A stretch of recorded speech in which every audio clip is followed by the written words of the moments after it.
All right, we're live. Thanks everyone for joining. Aaron, you want to kick it off? Yeah, thanks everyone for tuning in to this Gray Zone live stream on the latest Israeli attack on Gaza. We're joined from Jordan by Ali Abunimah. He is the co-founder of the Electronic Intifada, also by Max Blumenthal, founder of the Gray Zone, and Rania Khalek as well as joining us from Breakthrough News. Let me start with you, Ali, in Jordan. Last night, there was another round of Israeli airstrikes on Gaza. I just want to hear your thoughts on the latest and the latest massacres. Well, it's just so depressing to be here again, watching, men, women, and children being slaughtered in Gaza once again, and in the West Bank. As we're speaking today, it's reported that 10 people have been killed in the West Bank by Israeli occupation forces. And one person in Lebanon is reported to have been killed by Israeli shelling. And so it's such a familiar story. We've seen it before. We saw it in 2014 when Israel slaughtered 2,200 people in Gaza. But I want to take a second to reflect on something that Ahmed Aburtema wrote for us at the Electronic Intifada. Ahmed Aburtema is one of the founders of the Great March of Return, the mass movement in Gaza that was launched in March 2018, which mobilized tens of thousands of people to go to the border unarmed to demonstrate for their rights, where they were mercilessly gunned down by Israeli military snipers. And he wrote an article called "This Time It's Different." And what he's saying is that the spirit in Gaza, they're terrified, of course. They're watching their loved ones be killed. But he talks about, as others do, a strong support for the resistance, that people were demanding that the resistance act.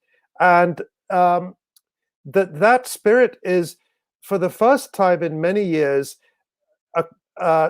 taking place across historic Palestine at the same time. So while Gaza is resisting and fighting for all Palestinians, and that's something that's different, that this war was not sparked by an incident in or around Gaza, but was launched in defense of Jerusalem. And at the same time, we see an uprising across the West Bank.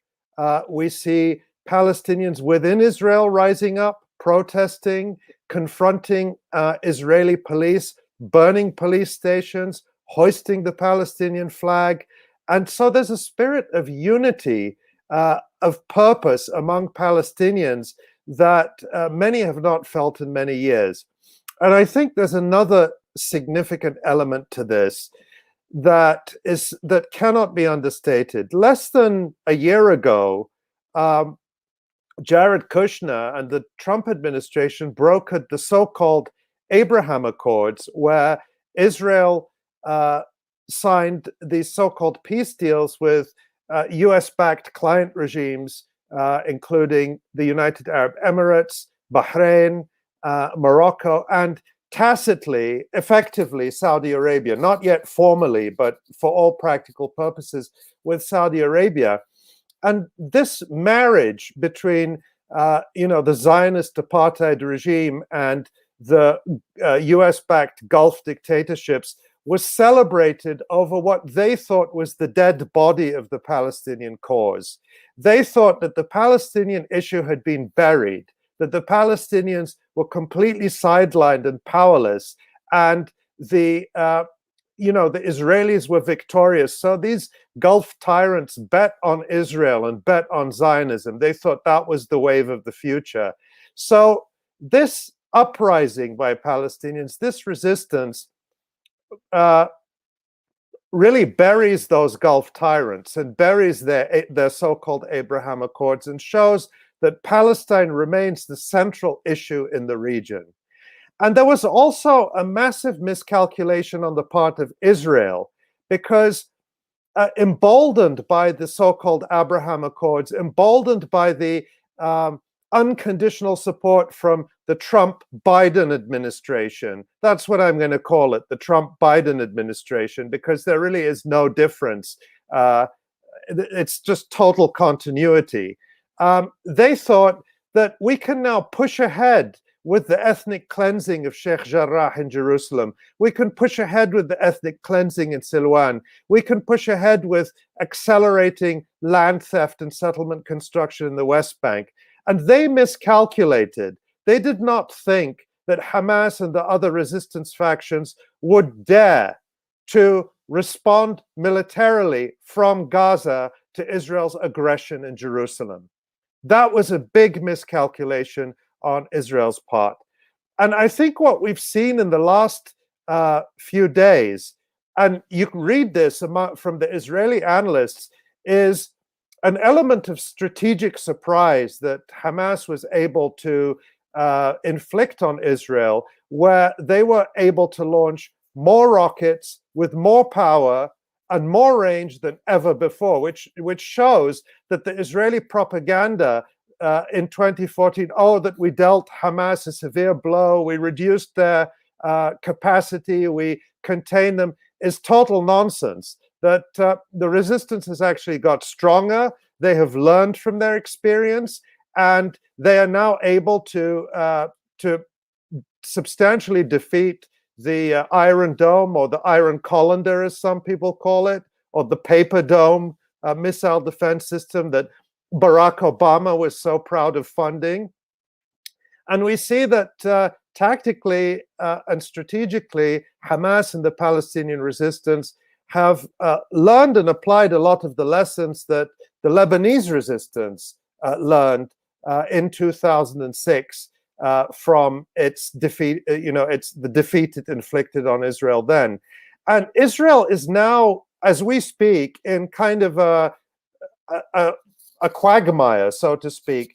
They can't defeat Hamas. They can't really invade Gaza. The only thing they would achieve by that is massacring more men, women, and children. But they're not going to be able to really substantially touch the capabilities of the resistance. And indeed, they would be even more vulnerable if they went in to Gaza for a major ground attack. And yet Israel is looking for some kind of something they can proclaim as a victory, to say, oh, we won and now we're going home. And they can't do it. Every time Israel launches one of these all-out campaigns of bombing, they end it achieving nothing. And so it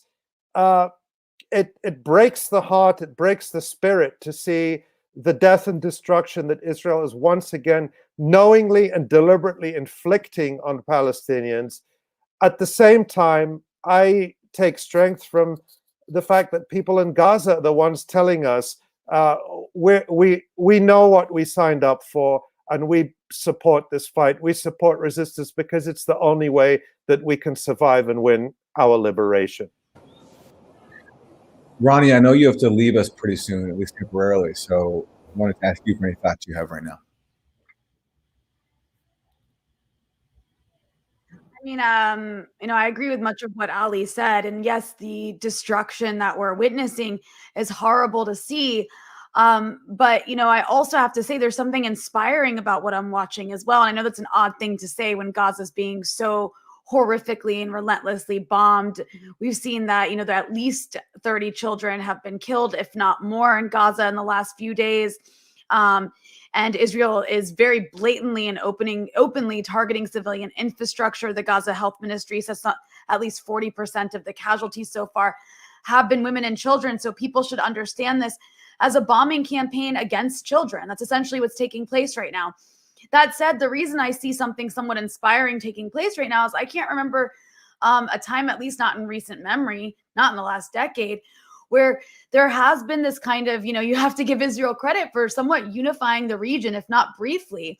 After the last decade of Arab Spring and all these, dirty wars across the region, with Syria, this escalation with Iran, this sectarian fighting across the Middle East, I've been hearing from a lot of friends across the region, across sectarian lines, and they're all watching what they're seeing in horror. And they've all unified around the Palestinian cause, at least for now. People from Iraq, people from Syria. I mean, people from, even people I've spoken to who in recent years have started to come along or around to the idea of, well, maybe we should normalize with Israel. Maybe it's, maybe the Palestinian fight isn't our fight. But you know what they're watching right now is they're watching a country descending into open racism and violence and lynch mobs in Israel, Israeli Jews running around calling for death to Arabs. And they're seeing what's happening in Jerusalem. They're seeing what's happening in Gaza. They're seeing what's happening in 48 Palestine. And so it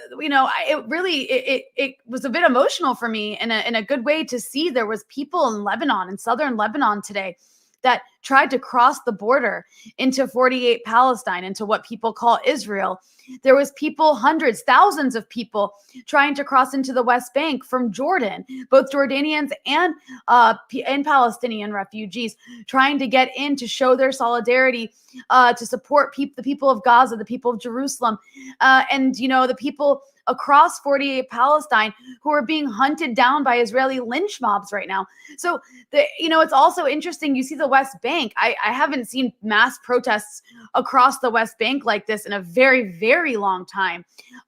People in cities across the West Bank are protesting, and they're also dying. Last I saw, at least 10 people had been killed in the West Bank by Israeli forces during these protests. But the point is, people are protesting and rising up. I don't know how significant it is or how long that will last, but it is something, to say the least. And then the other side of this is, I'm just watching the Israeli side of things. I remember 10 years ago, I think it was, maybe longer, before I even knew Max personally, one of the first things I knew about him was he made this video called "Feeling the Hate in Jerusalem." And it was this crazy video where he just interviewed Israelis after Barack Obama had given some speech in Cairo, and asked them what they thought about Obama, and just the open, vile, genocidal racism and hate that they showed in that video, which ultimately got censored, was so shocking. But now it's completely normal. Israel is on, there's the video, but the Israeli society has become— Sorry, that's literally the only place you can find that video is on archive. It was banned by YouTube, Vimeo. LiveLeak had it up, and LiveLeak, the entire site went down on May 7th, just as the escalation began. So that's so wild. I just uploaded it to Twitter just because it's that video at the time was the only one of its kind, but I'm surprised it's still banned, because since then there's been video after video catching Israelis on camera being proudly racist and proudly genocidal, but it's only gotten worse, and it's consumed all of Israeli society. And it's to the point where it just can't even be hidden by American mainstream media anymore. They can't cover it up anymore.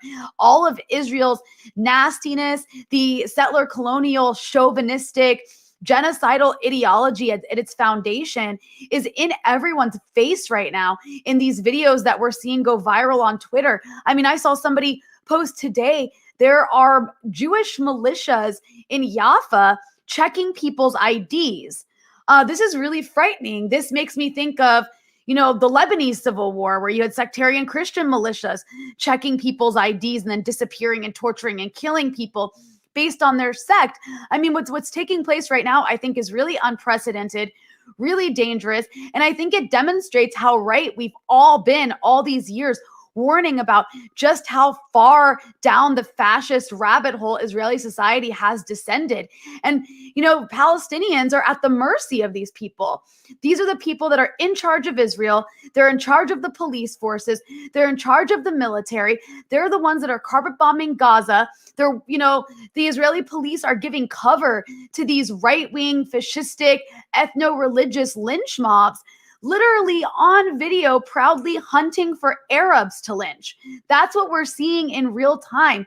And so I think that this is a really unprecedented moment, in the sense that, even liberal democratic America is horrified by what they're seeing in Israel. I think much like the war in 2014, even if this, escalation winds down in a couple days, this is going to be one of these turning points that we're going to look back on and think, it really changed Israel's image internationally. Max, you want to pick up there? You just got to unmute. You got to unmute though. Sorry, somebody keeps muting me. It's that little mischievous Ben Norton back there. Well, I mean, I'll have a lot more to say, but since Rania's with us and Ali's with us only for a moment, I was on Rania's stream last night on Breakthrough News. Sorry, I have to throw in Breakthrough News. Follow us on YouTube, but go on, Max. It's sort of a generic name for a very special media outlet. It's a kind of a newcomer on the scene, and if you're not following them on YouTube and you're not watching their streams, you should be. They're comrades in arms, and we talked about the theme that Ali was hammering on, which is the improvement of the resistance in Gaza and its ability to really shake the psychological confidence, if not the military confidence of Israel. And one of the questions that I got afterwards from people on Twitter who were watching was, where is Hezbollah in all of this? Are they going to intervene in any way? Obviously, their military capacity is such that Israel has to think twice and thrice and four times before doing anything in Lebanon, because they were routed in 2006. And now Hezbollah has offensive capacity after participating in Syria. The 2017 Israeli military analysis conducted by the Defense Ministry determined that Hezbollah in a conflict with Israel would actually be able to momentarily take towns inside northern Israel. And this is probably not something Hezbollah would want to do, but they could really strike a serious blow. I remember at the end of the 2014 assault on Gaza, Hezbollah, I think Hassan Nasrallah issued a statement basically saying they will not let Gaza fall, but there was no chance that Gaza was going to fall, and ultimately a ceasefire took place. But where are they here? Is there? I'll quickly before I have to run, and then I'm going to try to come back, but I'll quickly address my take on that, because it's a good question. I don't think that anyone thinks that Gaza is going to fall. I mean, I think people are pretty much of the opinion that Israel is basically trying to reestablish its deterrence in its own mind, at least, by just relentlessly bombing Gaza probably until Sunday. But they want to ultimately end that conflict because they need to focus on what's happening internally, which is much more dangerous to them than what's happening in Gaza, which is this kind of uprising that you have in 48 Palestine, as well as, the Jewish extremism in the streets, although it's pretty much state sanctioned, they know it's making them look bad. As for Hezbollah, Lebanon is dealing with its own internal economic collapse right now. And that's kind of, at the forefront of every decision being made in Lebanon is that economic collapse. And that's considered something that's existential, not just to the country, but to Hezbollah itself. Hezbollah does not want a war with Israel. The only way they would go to war with Israel right now is if Israel provoked it. As if it was in Lebanon's interest to do so. And right now, it just is not, considering the current economic climate. I live in Lebanon. The situation there is deteriorating by the month. It's literally living month to month. Like every month, you don't know if there's going to be power the next month. There's hyperinflation. Prices are constantly changing. The value of the lira is constantly going down. People are being pushed into extreme poverty in Lebanon. So there's just other issues that are, being prioritized at the moment. Hezbollah's priority right now is trying to, deal with a food stamp program. They've actually launched a food stamp program where they want to be able to make food more affordable for people. They're opening grocery store chains. That's kind of where their priorities lie at the moment. And a war with Israel would absolutely devastate Lebanon. And it would be blamed on Hezbollah, and they understand and recognize that. So unless Israel were to provoke a conflict with Hezbollah, which, as you just described, they likely will not do that because Hezbollah can actually hurt them. Unless that happens, I just don't see any situation in which Hezbollah is going to get involved. And I think Hezbollah is watching, and they are watching what's happening in Gaza, and they're impressed with Hamas. They're impressed with the resistance in Gaza. Gaza doesn't really need Hezbollah's help right now. The kind of military capacity that the resistance in Gaza has shown over the last 5 days. They have Israelis across the country, all over Israel, not just in the border towns, all over Israel, hiding in bomb shelters right now. And they've shut down the airport. Exactly. I mean, international airlines have canceled flights to Israel. So, you know, it's imposing a major economic and psychological effect on Israel, which Israel cannot withstand for a long period of time. Yeah, actually, in 2014, the airport, Ben Gurion International Airport, which is 15 minutes east of Tel Aviv and Lod, which is a city that's in a state of emergency right now, was shut down for like a day. And this was considered a catastrophe for Israel, a huge embarrassment. It's been shut down all week. This is like a major testament to the capacity building between 2014 and 2021 of the resistance factions in Gaza. And I want to talk a little bit later about the history of those factions. But Ali, Netanyahu convened a meeting with his security chiefs. This means not just the defense ministry or the Shabak, the general security service, internal intelligence service, but also the police, the border police, the militarized police that are really in charge of keeping the Palestinian citizens of Israel under check. A meeting that was unlike any other since October 2000, when then Prime Minister Ehud Barak met with the same principles and said they had a green light to do whatever is necessary to restore order, in his terms. And Netanyahu used the very same language in a press conference and said, there will be no investigative commission after this. You know, do what you have to do. Haaretz reported yesterday, citing defense officials as sources, that the incursion into Gaza had to basically be stopped, and the assault on Gaza has to be limited because the security situation is so severe inside Israel-Palestine. 13 Palestinians were massacred after Barak had that meeting in 2000. They just shot Palestinian citizens of Israel who were youth, completely unarmed, in Haifa, Nazareth, al-Fahim. This seems like an actually even more serious uprising inside 48 Palestine than in 2000. Is that your view? And where is this leading? I mean, I haven't seen Palestinians, citizens of Israel, shake up the security establishment like this before.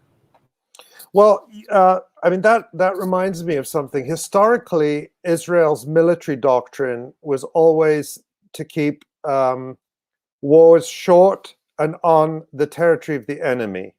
And the reason for that is that Israel's army is largely a reserve army. So you have to call up reserves to fight a war. And that means you have to take them out of the economy, which is very, very costly. And so Israel's aim was always to make sure that wars were as short as possible. And what we're talking about now is, potentially a prolonged internal situation, a prolonged situation of internal disorder, anarchy, ungovernability, where they have, it was reported the other day that they were moving 10 units of the so-called border police. This is a paramilitary which is used to violently repress Palestinians in the West Bank and occupied East Jerusalem, that they were going to move them to the cities within Israel. So you have to step back and look at the big picture here, that Israel, the Israeli Jewish population, is about 6.5 million people, ruling over 6.5 million Palestinians, or more, 6.8 million. Palestinians are probably a slight majority. They're probably 52% of the overall population under Israeli rule. So if Israel can contain the West Bank with the help of the Palestinian Authority, which is what it exists for, and with its troops there. But if Israel has to contain a broad uprising that includes the West Bank and includes the Palestinian population within Israel, and it's fighting, the resistance in Gaza all at the same time, that is probably beyond the economic, social, political, and psychological capacity of Israel to sustain for a very long period of time. Not to mention, that's before we even talk about the further deterioration of Israel's international standing and image, and the erosion of support for it around the world, which accelerates with every spasm of Israeli violence and every massacre, every quote unquote mowing the lawn of Palestinians. Israel has not recovered from 2014 in terms of the damage to its international standing, and it's already sustaining even more damage in 2021. So Israeli society and Israel's military capacity can't withstand fighting on all these fronts. Israel's doctrine was always, as I said, keep wars short and on the enemy's territory, but also a fundamental part of the doctrine is keep everyone divided in order to rule them. You keep Gaza divided from the West Bank. You keep the Palestinians in Israel isolated and divided from the other Palestinians. You keep Lebanon as divided from the rest. But if they're all rising up at the same time, then that doctrine starts to crumble. And I think that's what's reflected in the sense of crisis within the Israeli leadership. And the fact that you've got a population that is in bomb shelters, is terrified, and an economy that's not going to be functioning in this situation. And the mob violence, which Rania referred to, the Jewish settler gangs lynching Palestinians in the streets, I think it's reasonable to, it's somewhat speculative, but there is some evidence for it, because there was actually a video of an Israeli mayor saying we've got hundreds of settlers coming in from the West Bank and they're going to teach the Arabs a lesson. That Israel is actually deploying gangs of settlers in the cities because they don't have enough forces to deploy to repress everyone at the same time. Yeah, that's very similar to the right-wing regime of Colombia deploying paramilitaries to supplement the police. And you can see video after video out of Cali showing plainclothes men firing weapons at protesters with a few armored police around them. And this did feel very organized. Netanyahu basically let the dogs out in all the mixed cities to send a message to Palestinian citizens.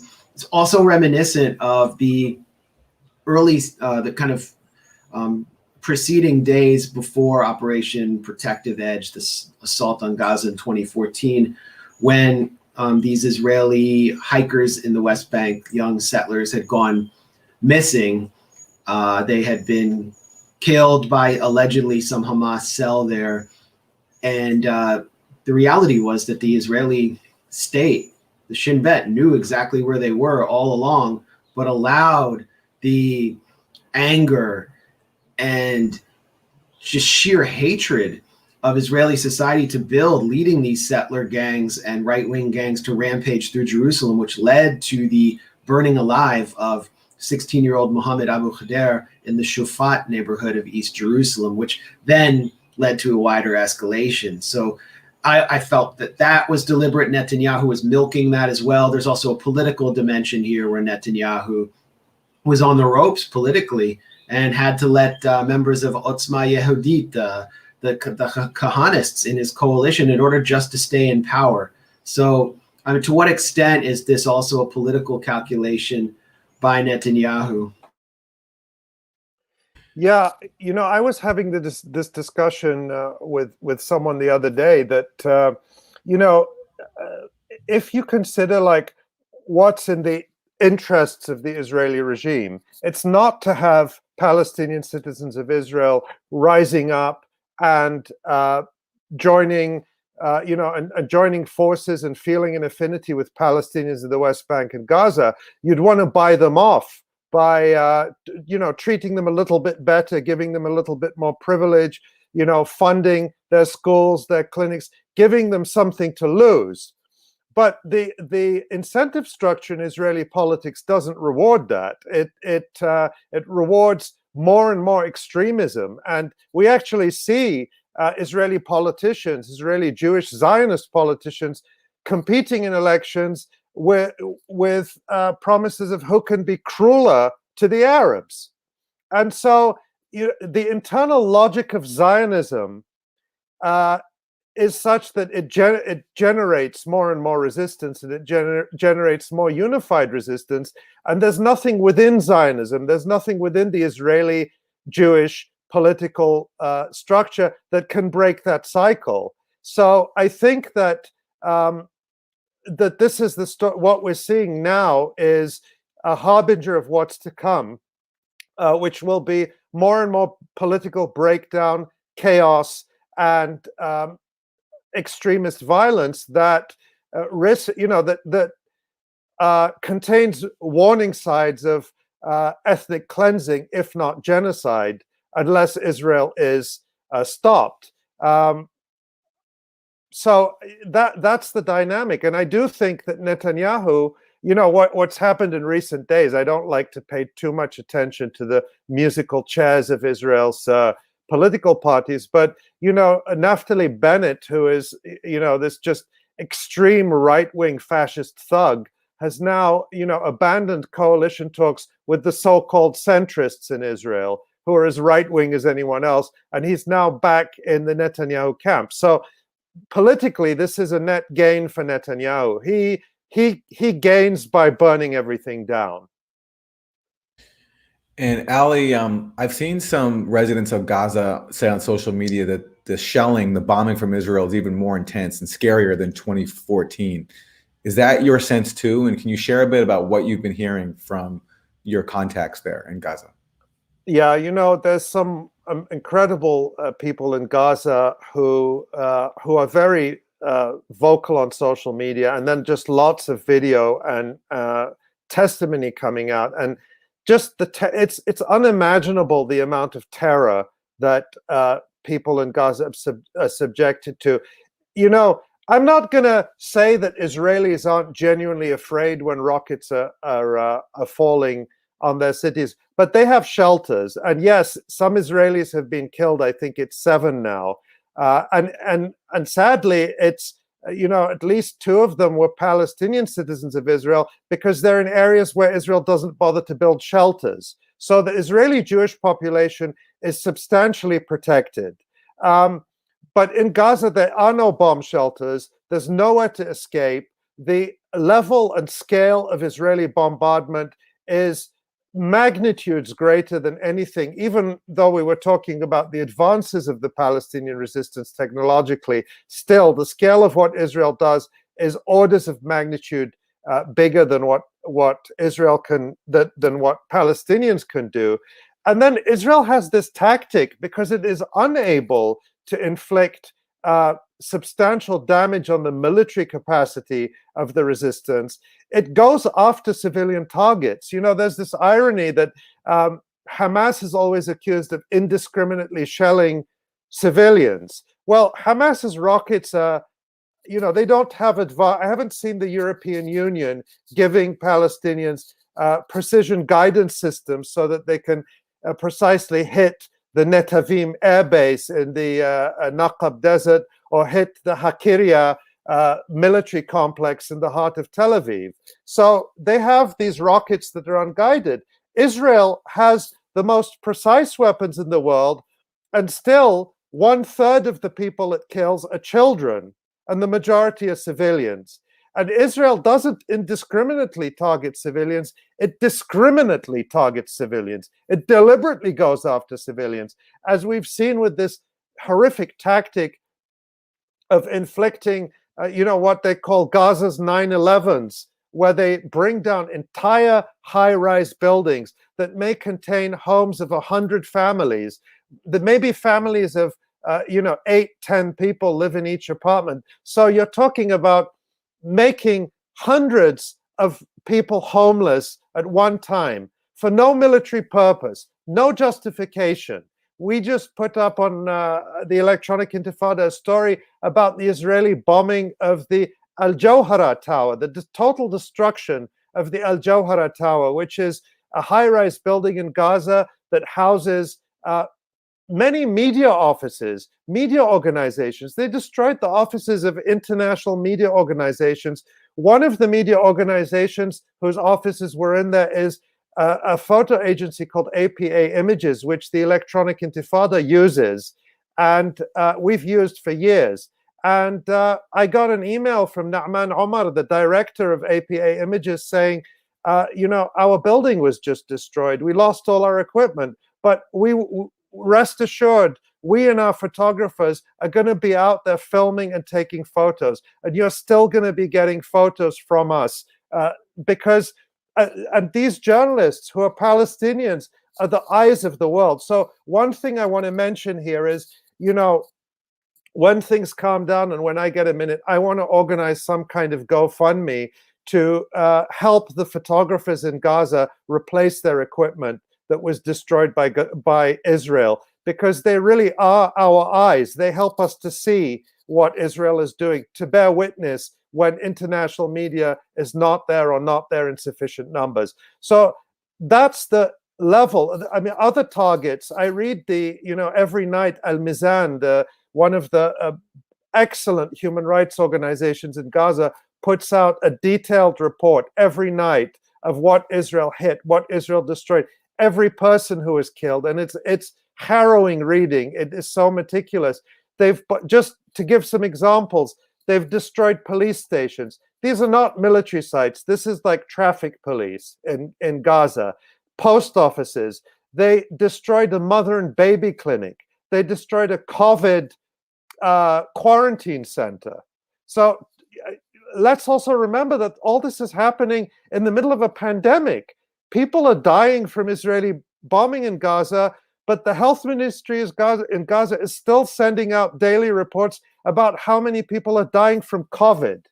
So you have a health system that was already destroyed from 3 successive Israeli wars, from 14 years of intense Israeli siege, from a year and a half of a pandemic in a territory that is densely populated, where there is no social distancing possible. And now on top of this, you have Israel bombing and inflicting so far more than 100 deaths and hundreds of injuries, many of which may require complex treatment, intensive care, surgery, in the midst of a situation that is already beyond catastrophic.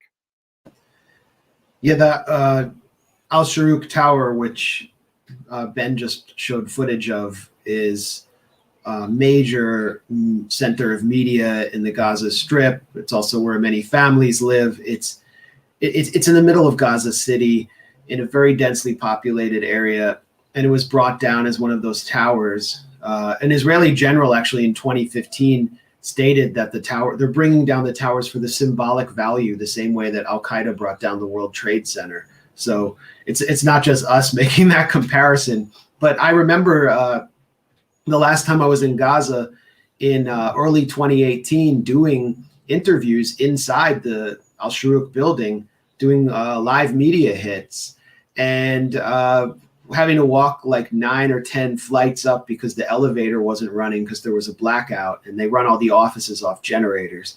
And, it just felt like you were in a normal media office anywhere in the Middle East, I guess, because, people can like still smoke inside there. But it's all gone. I mean, all the equipment is gone just like that. It was an advanced media office carrying out interviews for all sorts of international networks. And in 2014, I covered in my book, The 51-Day War, and in my documentary with Dan Cohen, Killing Gaza, how the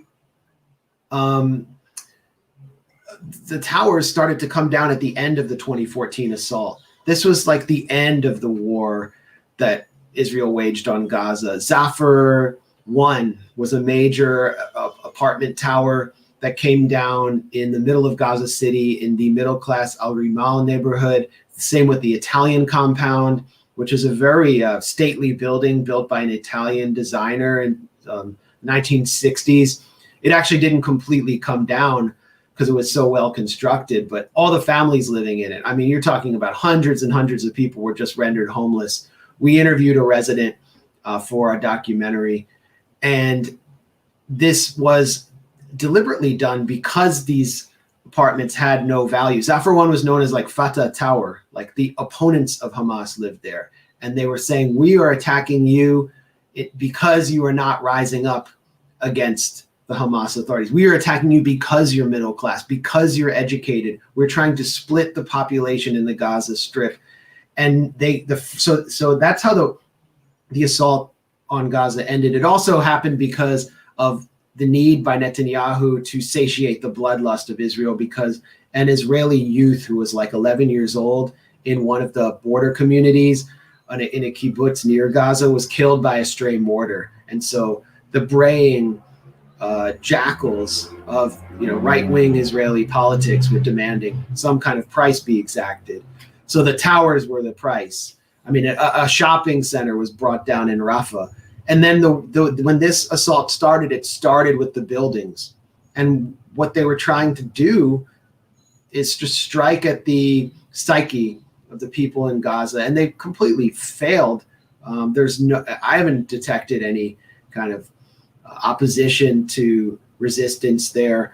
But it also speaks to the weakness of Israel's military strategy. I mean, when you hear, oh, it's worse than 2014, that's because they're just shelling randomly everywhere, and they don't really have any military strategy. They haven't hit any major commanders like they've done in the past when they killed Ahmed Jabari, for example. They said they killed a bunch of guys close to Mohammed Deif, the chief of staff of Al-Qassam, but they didn't get Deif. They didn't get near any major figures. So what they're doing, it just seems like, is, again, just trying to satiate this bloodlust. It's all political, and they haven't dislodged the resistance. I haven't seen any reduction in the rocket launches. And actually, one thing I've noticed just from watching live streams of the rocket launches versus what I saw in 2014, maybe I was there in August, so they were more sporadic, is that they come out in these bouquets where many rockets come out at once, and the Iron Dome is unable to really suppress them because there are so many of them. And it seems to have been a successful strategy because they're reaching not only Ashkelon in the south, but Tel Aviv.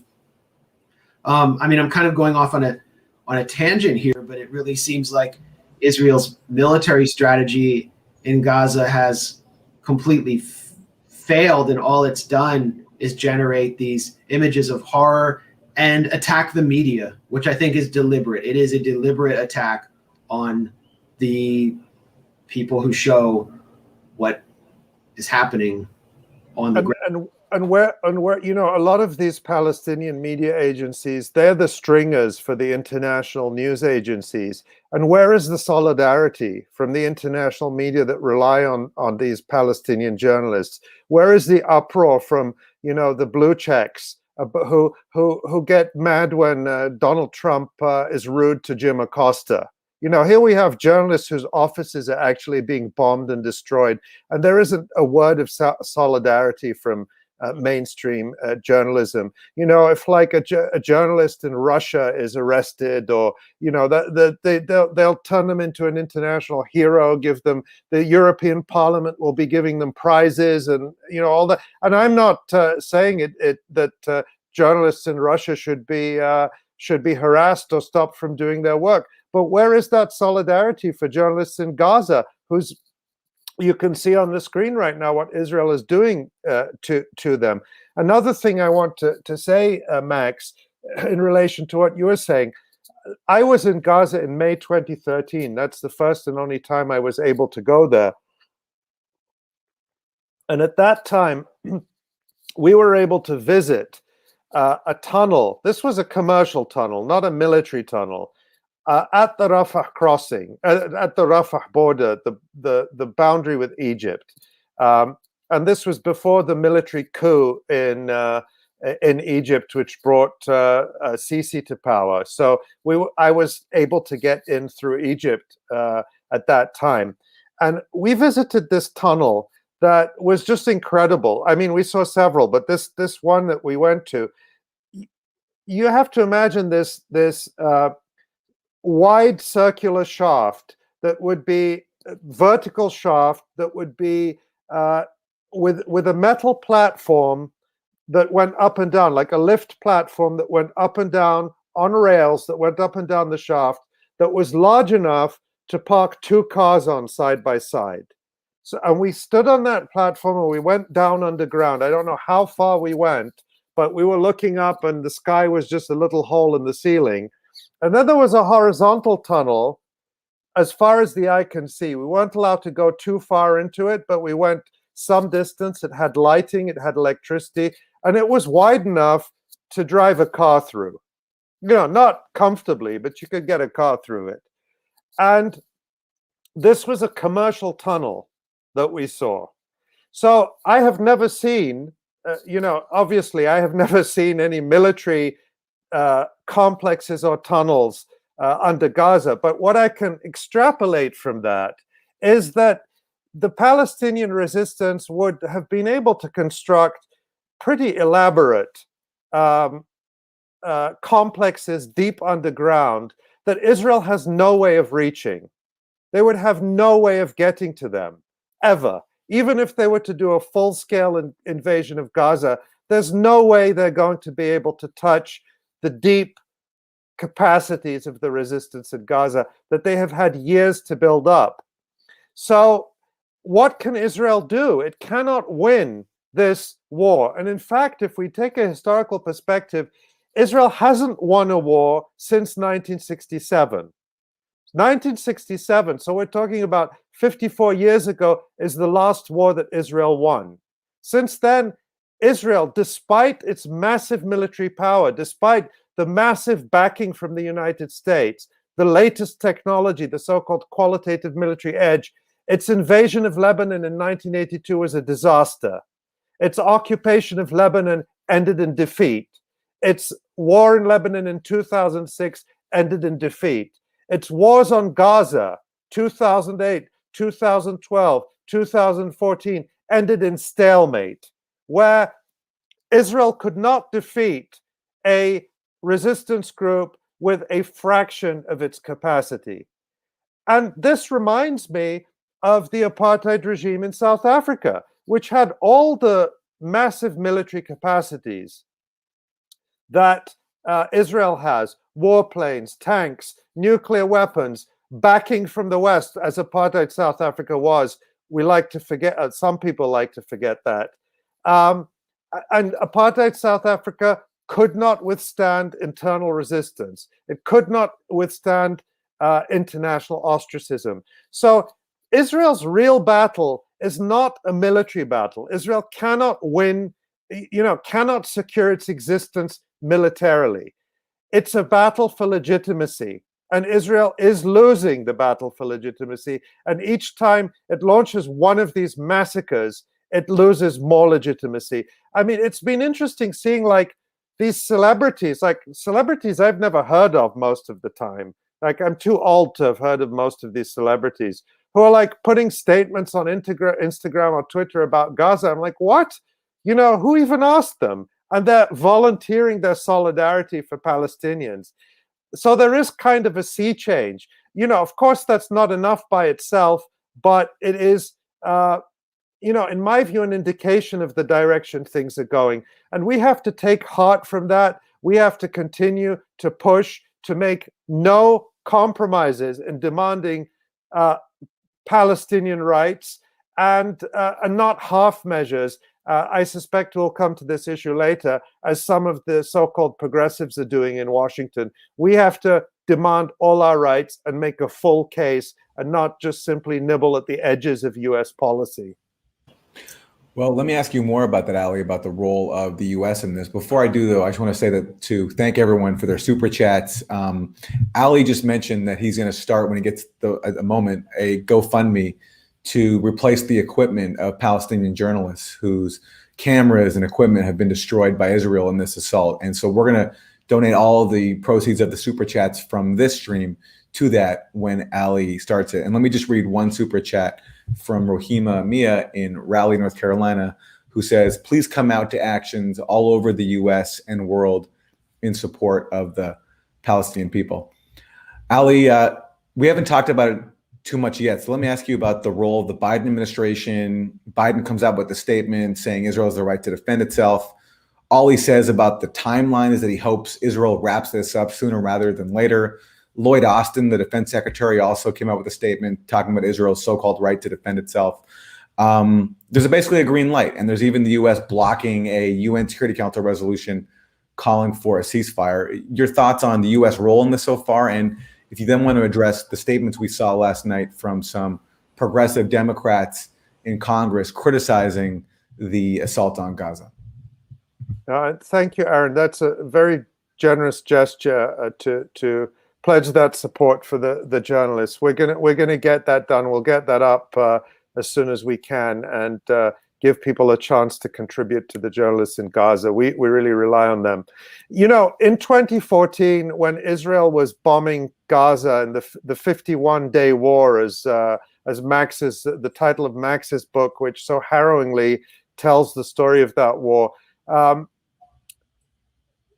During those 51 days, Israel killed 2,200 Palestinians. That's more than 1 in 1,000 Gaza residents were killed during that war, and 550 of them were children. So that was an average of 11 children a day that Israel killed. And in the middle of that bombardment, in the middle of that merciless massacre of men, women, and children, Barack Obama and Joe Biden resupplied the Israeli military so they would not run out of rockets and bombs to continue killing Palestinian children in Gaza.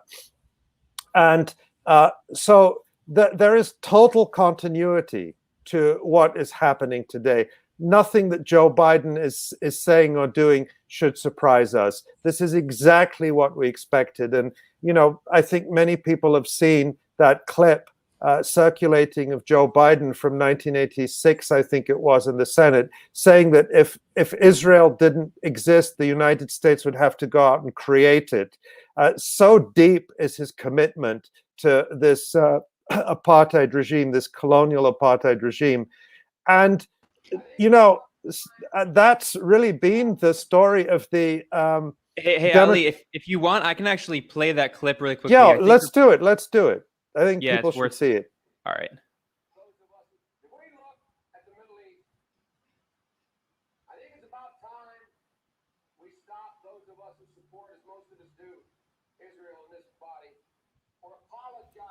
Ben, we can't hear it. It's too quiet. Oh, okay. Well, never mind. Go ahead, Ali. Angry. Yeah. You can do an impersonation of him if it helps. Yeah, I don't know how good my Biden impersonation would be, but it is impressive. Stop apologizing for Israel. Get on the phone and call up the radio and boom. Yeah, like what's funny about that clip is he's saying, you know, those of us who support Israel need to stop apologizing for it, as if in 1986 anybody was under fire in the US Congress for supporting Israel. Like as if supporting Israel was this brave, courageous stand. I mean, it's just such utter bullshit. This is a tangent, but one thing that strikes me every time I see this clip, and I say this as a person who's challenged in terms of hair, is how does Joe Biden have more hair on his head now than he did in 1986? That's pretty incredible. Do you want to play it now, Ben? Have you got the sound up, or?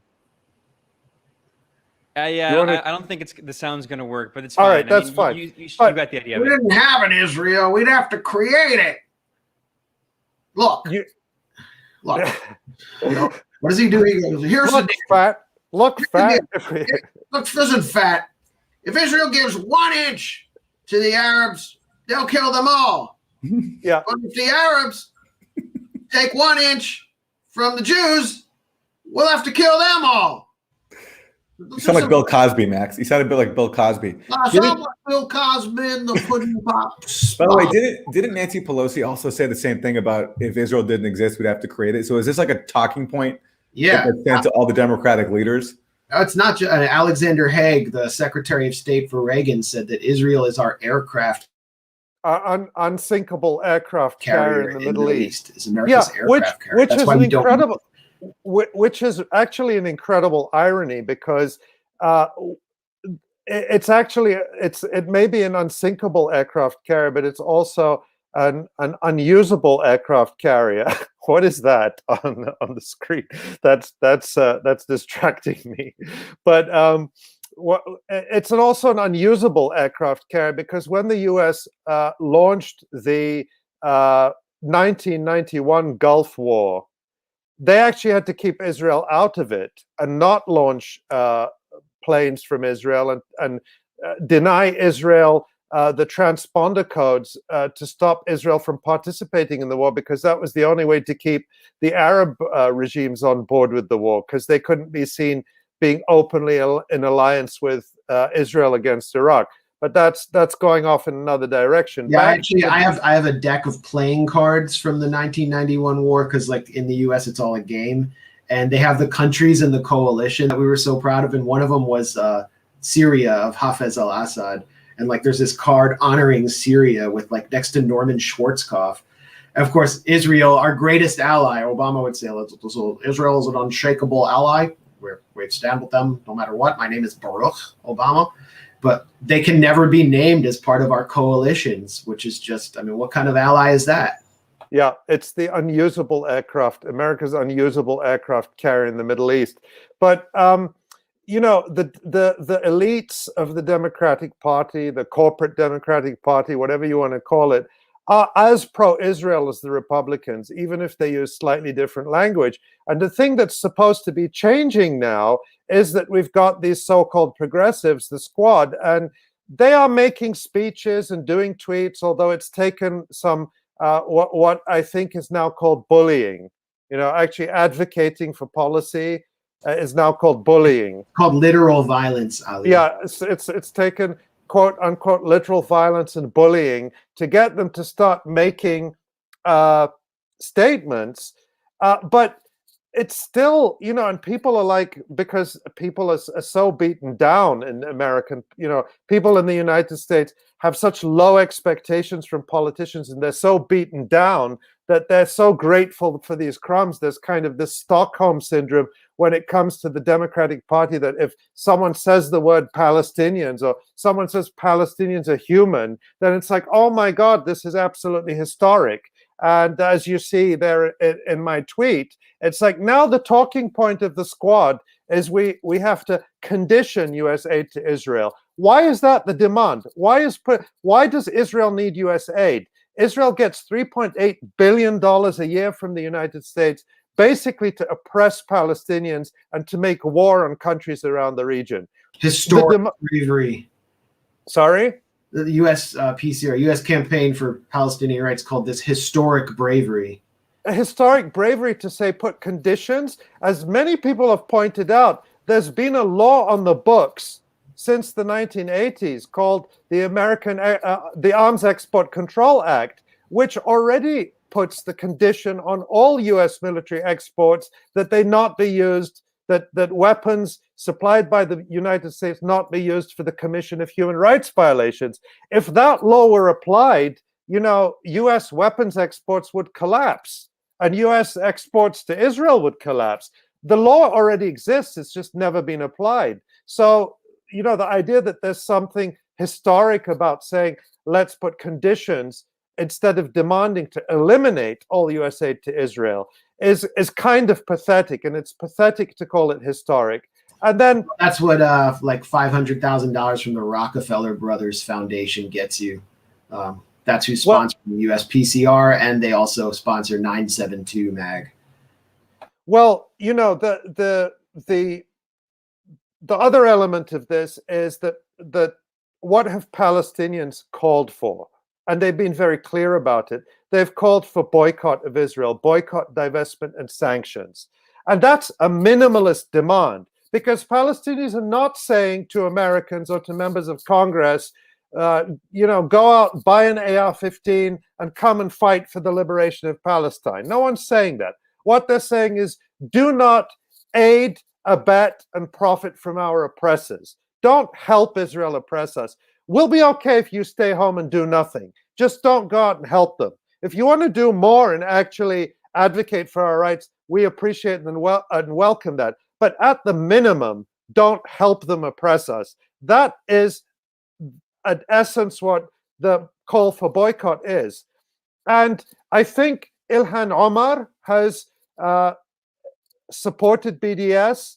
I think Rashida Tlaib has, like in one CNN interview a couple of years ago. And AOC has absolutely not supported BDS. Bernie Sanders has actually says he's against BDS.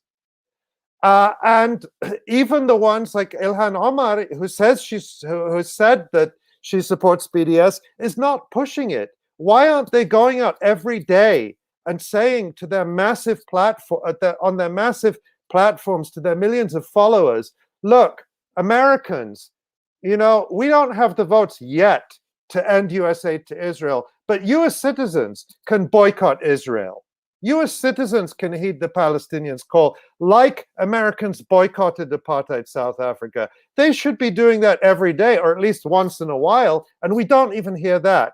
Bernie Sanders, why is Bernie Sanders not endorsing the Palestinian call for boycott, divestment, and sanctions? Now, I don't blame Bernie Sanders or AOC or any of these other people, because politicians are only going to do what people demand of them. And if people on the left spend all their time defending these so-called progressives from these demands instead of pressing them and holding their feet to the fire, they're never going to do it. And when I do tweets like this, you know, yeah, a lot of people agree with it, but I'm amazed how much pushback I get making excuses for them, saying, oh, you know, it takes time. You know, you can't, Rome wasn't built in a day, someone told me today. Well, how long does it take? You know, it's been 73 years of Nakba for Palestinians, 73 years of catastrophe. Tomorrow, May 15th, is Nakba Day, the day Palestinians mark the 1948 ethnic cleansing of Palestine. And we're in the midst of another ethnic cleansing and bombing and massacre campaign. It's been Nakba Day every single day for Palestinians for 73 years. What are you telling us to wait for? How many more Palestinians should die before we see the historic bravery to go on the floor of the Congress and just make the basic demand? We shouldn't be funding an apartheid state. We shouldn't be doing business with an apartheid state. We shouldn't be promoting the propaganda of an apartheid state. How long do we have to wait? 5 years? 10 years? Do we have to see another huge massacre in Gaza before we make that other baby step? So that's why I'm impatient. You know, I don't buy this, oh, we have to wait. And you see, it's the same bait and switch politics that we've seen on other issues, including especially Medicare for all. Well, when these progressives are running, oh, we're going to force the vote, we're there to make a ruckus, we're there to bring it all down, we're there to challenge the establishment. You know, in 2018, AOC was tweeting about Israel's massacre. She used the word massacre about it when Israeli snipers were murdering Palestinians in the Gaza Strip. Since she's elected, she's been almost silent on Palestine, except the past few days when I think she's felt the pressure and she stepped it up a bit. And yet she still hasn't endorsed BDS. She still hasn't called for an end to US aid to Israel. And just a few weeks ago, AOC did an event with the Jewish Community Relations Council of New York, one of the most hardline pro-Israel organizations in the country, that cheered on the 2014 massacre of Palestinians. And she didn't bring up, you know, she made that famous or notorious word salad statement about the who, the how, the what, when she was asked about Palestine. You couldn't make sense of it. Getting to the why. The what? It was like getting to the why. Getting to the how and getting to the who and getting to the... If you Google it, it's this weird corporate form of communication that's becoming popular in like boardrooms and sensitivity trainings. It's I think Ben is fixing to play it for us. All right. If we can get sound, otherwise we'll have to do an AOC impersonation. All right. Well, I'll try it and we'll see if this works. But we were having issues with the sound on these videos. Let me see. Can you all hear that? No. It's quiet. No, you can't hear it? I hear a quiet Israel lobbyist. All right. Well, is it the sound on the actual little thingy there that you have? Is there We've a all slider? seen on? it's on We full. know how I don't know what horrible the it issue was. is. I know we've all that. I seen know that Ben. horrible. I know Ben is a genius with these things. He doesn't. Yeah, he loves I blame to- StreamYard. So Yeah, anyway, we everybody knows she said a bunch of word salad. She said It was a word. It was actually worse, Ali, and you made this point. She celebrated Israeli green technology. And Then collaborating with Israel. Yeah, then this Israel lobbyist put to her this propaganda talking point about, well, oh, with you're the sponsor of the Green New Deal. Do you see a role for Israel's amazing green technologies in the Green New Deal? And she said, oh, yeah, and then goes on to praise these bullshit claims about Israel, recycling water and stuff, which is mostly bullshit because there are a few countries that are more destructive of the environment than Israel, and more destructive of the water sources and indigenous ecology of Palestine than Israel. I mean, I could give you a whole lecture on that, but I won't. But it's they caused a massive oil spill in the 2006 assault on Lebanon. They basically polluted a large portion of the Eastern Mediterranean. And then the UN demanded that Israel pay $800 million for the cleanup. And they said, just go fuck yourselves. They just told the UN to go screw themselves and said, this is anti-Semitism. Yeah, and also the water management stuff is just a total myth. I know we're having sound issues. Just really quickly, though. So we have a transcript up. Max published an article at the Gray Zone. And this is her quote. Earlier just now, you and I were talking about the what and the how. And I think that when we talk about people, centering people's humanity, etc., it's not just about the what and the end goal, but I think it's much more about the how and the way we are coming together and how we interpret that what and how we act in, the actions we take to get that what. There you go. Clear as mud. It's that idiotic language that prevails in like corporate sensitivity, diversity training sessions, and faculty lounges that is so unfamiliar to anyone who's like over age 50 and was actually in left movement politics before this like lost generation of rad libs took over. It doesn't sound, and if we parse the language, Ali and Aaron, that this centering humanity, this kind of nonsense, there's like, it's not the language of resistance.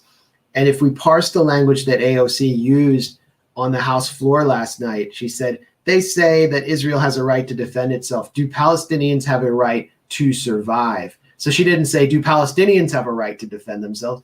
Rashida Tlaib, same thing in an interview. I think it was with the British station. I don't remember who it was. She said, Hamas doesn't represent us. They're not speaking for the Palestinian people. Like, she denounces the main resistance faction in Gaza. And of course, like, none of us sitting here agree with Hamas's politics, their ideology per se. It's much more, right wing than any of us are.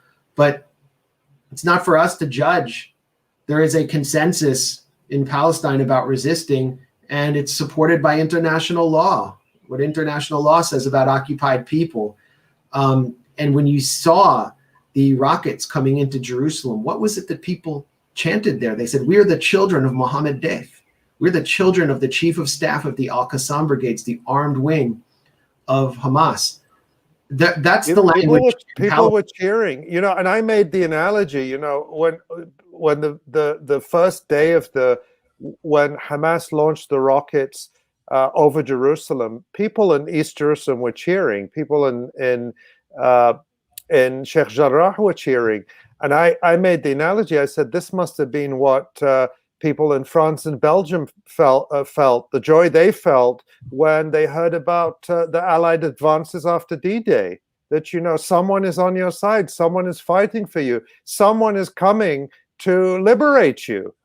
That's what people feel. They support resistance because people under military occupation who are denied their freedom, they generally support resistance. There's nothing special or unique to Palestinians. The Europeans who call all Palestinian resistance terrorism, who even support BDS, they celebrate their resistance. They celebrate, these Dutch women who would lure Nazi officers for sexual encounters and then, strangle or stab them to death. And they're heroes. They've got medals, and I have no problem with murdering Gestapo officers or killing Gestapo officers. That's fine with me. But how come that resistance was okay? And Palestinians aren't allowed to resist. Any resistance is terrorism. So Palestinians are denied military resistance. They're denied, and then you get Thomas Friedman and Nick Kristof and all these bullshitters in the New York Times say, oh, if Palestinians had this nice telegenic mass movement of a mass popular movement of protests, then the whole world would support them, if they were like Gandhi. Well, that's what Palestinians did with the Great March of Return in 2018. And they were gunned down by military snipers with American rifles in cold blood. And nobody said a damned word. Nobody said a word. The European Union didn't condemn it. American politicians didn't condemn it. The Trump administration certainly didn't condemn it. In fact, 60 people were gunned down on the very day that Ivanka and Jared were in Jerusalem opening the U.S. embassy. So peaceful resistance is out.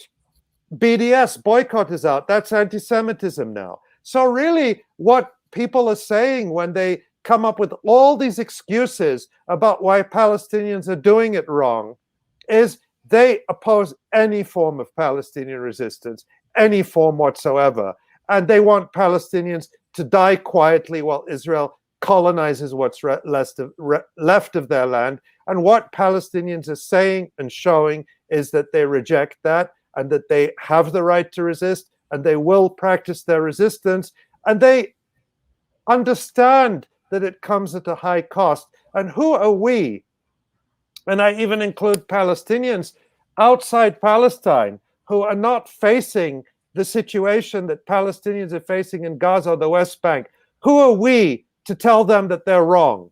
Who are we who are not sacrificing a fraction of what they're sacrificing to lecture them from outside that they're wrong? I think our role is to explain, to understand, to analyze, but it's not our role to tell them that your resistance is illegitimate. And it makes me sad when I see even a few, admittedly, Palestinian American figures doing that. What is quite amazing, really, is to see the consensus among Palestinians. And it's not just among Palestinians.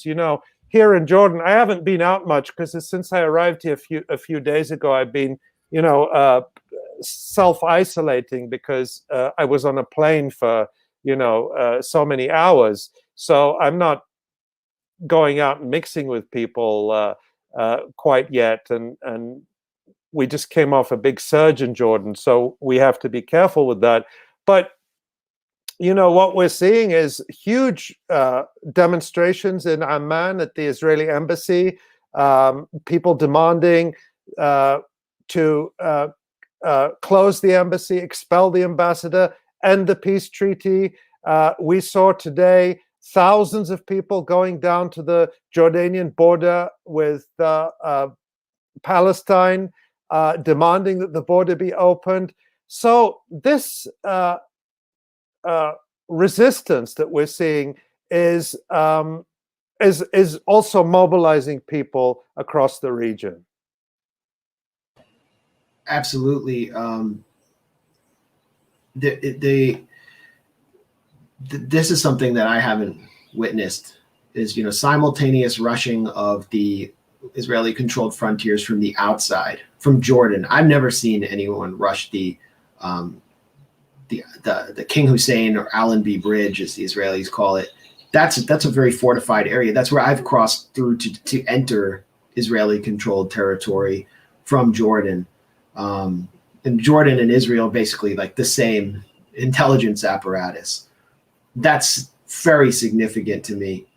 Hey, I just want to say that Rania is back again. So I'm gonna Hi. just add her to the chat here. Rania, now that you're here, I'm gonna jump off momentarily and bring Max is such a misogynist. As soon as a woman shows up, he doesn't want to be a part of the stream anymore. Well, you also have saved us from being a manel, so welcome back. That's the only reason I'm here. Literally the only reason I I'm actually here. want to demanalize and elevate another brown voice. So I'm gonna bring and center her humanity. So I want to get to the what of bringing Anya on in a moment. She reported from inside Gaza in 2018, and we worked together on several documentaries about Israel, Palestine. She was in the West Bank as well. And, but I think, there was an issue that we were just touching on, and I'm glad you're back, because I was thinking, like, we can't do this without Rania, but it's about, as they would call it, the decentering of resistance within the U.S.-Palestine solidarity movement, this Washington-centric focus. And I really felt like in the past few years, the Palestine solidarity movement, it became like this NGO industrial complex. Like it started to become part of the, what do you call it? The NGO industrial complex.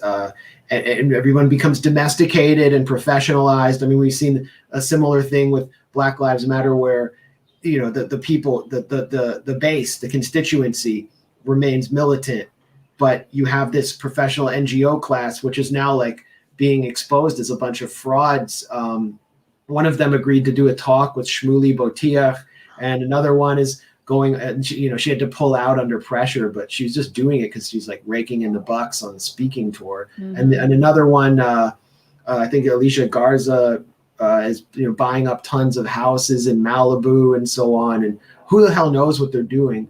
And I felt in some ways like I criticized USPCR, the Palestine, the campaign for USCPR, campaign for Palestinian rights, for basically being brought into one of the engines of the NGO industrial complex, the Rockefeller Brothers Fund, which is also supporting a lot of these Green New Deal type groups that are lobbying for like the renewable industry. They're supporting 972 Mag, which doesn't exactly. These are also the same groups that when there's wars on other Middle Eastern countries, they either stay silent or they actually join in calling for intervention, which is what some people at the U.S. Campaign for Palestinian Rights did. There were some of their staff that actually actively supported intervention, military intervention in Syria, and tried to purge people like us from the Palestine Solidarity Movement for opposing the dirty war on Syria. Exactly. Yeah, and that's something I've seldom spoken about, and when I've spoken about it, I haven't wanted to name names, because there's always this I think reasonable sense that you don't want to highlight divisions, and you don't want to you want to keep focused on the issue. But when people in these organizations are constantly attacking you and lying about you and discrediting your work and attacking your colleagues and telling people that telling people lies about you, the strategy of just letting it roll over you has its limits. And unfortunately, that was what happened with the U.S. Campaign for Palestinian Rights, where for years and years, one of their employees was using that organization as a platform to attack the rest of the Palestine Solidarity Movement. To attack the anti-imperialist wing that understood that Palestine will not be liberated as long as there's a Pax Americana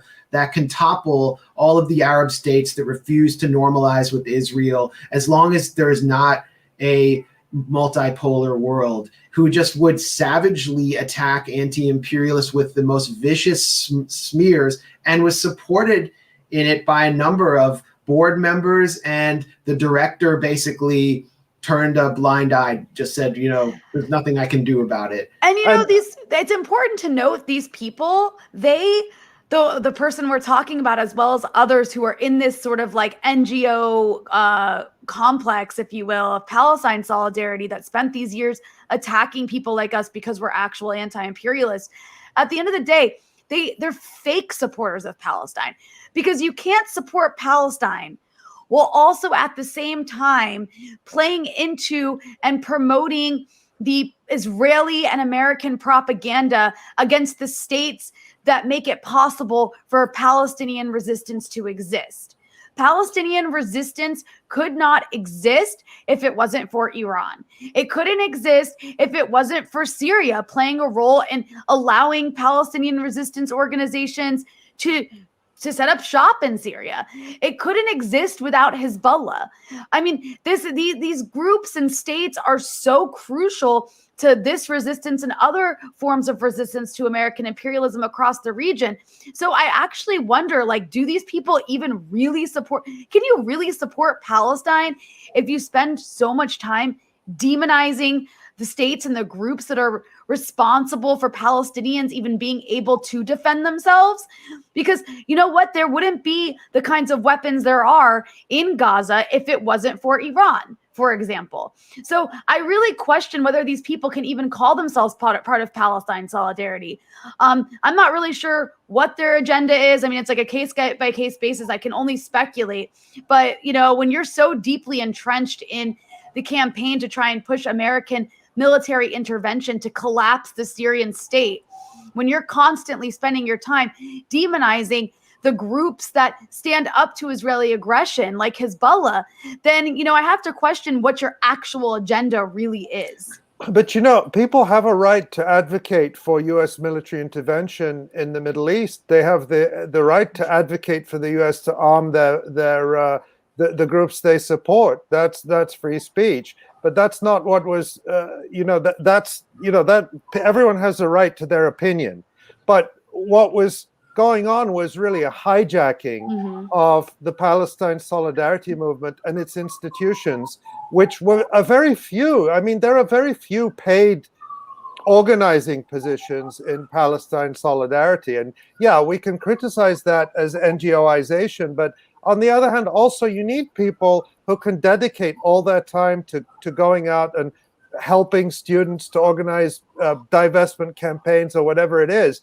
And if one of those very few positions, or perhaps the only such position, is taken by someone who is using it as a platform to attack the Palestine Solidarity community, to push an agenda that actually has nothing to do with Palestinian liberation, then that really was a major failure.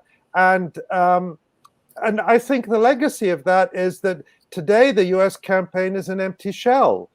What was at one time marketed as a major coalition of organizations is an empty shell. You go to their website, you try to find out, well, what campaigns are they running? What campaigns are they leading? There's nothing there. And that's part of the legacy of this. And it did set us back, I think, as a movement in the United States by some period. But I it's not something I want to dwell on, but I think it's something that had to be said and had to be aired. These attacks continue, by the way, even now, as we're focusing on what's happening in Gaza. Some of the people, as Max calls them, Jeshel grad school people, are still going after me, saying, don't follow Ali Abunimah. He's a Uyghur genocide denier, and he's an Assadist, and he's, of course.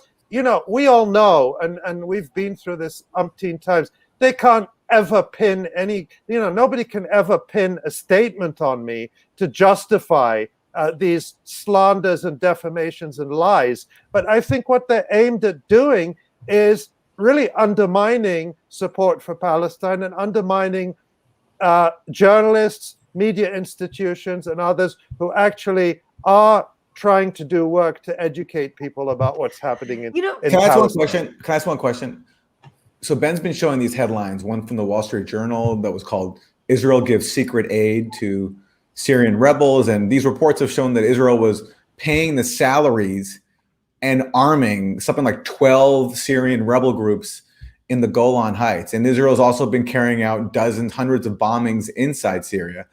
So what are these people who claim to support Palestinian rights while also supporting the dirty war in Syria? What do they say when you show them which side Israel is openly on? Well, so it's just total denialism. Total denialism. Or they justify it. Or they justify it. They say, well, they had no choice because Assad is just so evil. You have no choice but to ally with Israel. I just very quickly want to point out that one of the things that was left out, one of the narratives that was completely left out of the coverage of all of this, and I wrote a piece for the Gray Zone about this years ago, is that there are actually people in the Golan who initially fought with the opposition and then defected and switched sides back to the government side as soon as they realized and learned that the opposition was taking money and weapons from the Israelis at the border. And so that was completely left out of the narrative. What was also left out of the narrative about Syria that these people never wanted to talk about was the fact that Palestinians did not have some unified position on the issue of Syria. There are Palestinian units that fought alongside the Syrian army to what they felt was liberate their areas from ISIS and Al-Qaeda, including the Yarmouk refugee camp, which is actually like a bigger city that it has a lot, not just Palestinians in it, but also a lot of Syrians in it. There was many Palestinian units, and some of which had actually initially fought alongside the opposition when the war began, and then also switched sides to the government side because ISIS took over their area, and they worked with Syrian government soldiers to liberate their area from ISIS. That was left out of this entire propaganda campaign that was pushed on us, that was trying to take the cause of Palestine and use it to launder support for the American destruction and collapse of the Syrian state. So I just want to make that very clear, because there was an attempt, again, by some people inside the organization we were just talking about, to really try to use the issue of Palestine to confuse people about Syria. And also, I'll give you a concrete example about this. Hi, Anya. Hi, Ali. Hi, Rania and Aaron. And shout out to Ben, of course, who we know is working hard behind the scenes.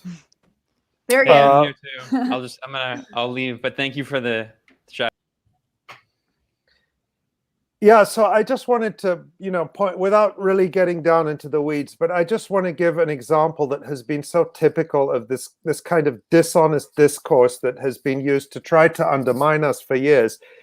There's a guy who lived in Yarmouk refugee camp that was the biggest Palestinian diaspora center in Syria, and really it's sort of called the capital of the Palestinian diaspora. It's really been destroyed in the course of the Syrian war. A guy called Nidal Betari, who's now at a think tank in Washington.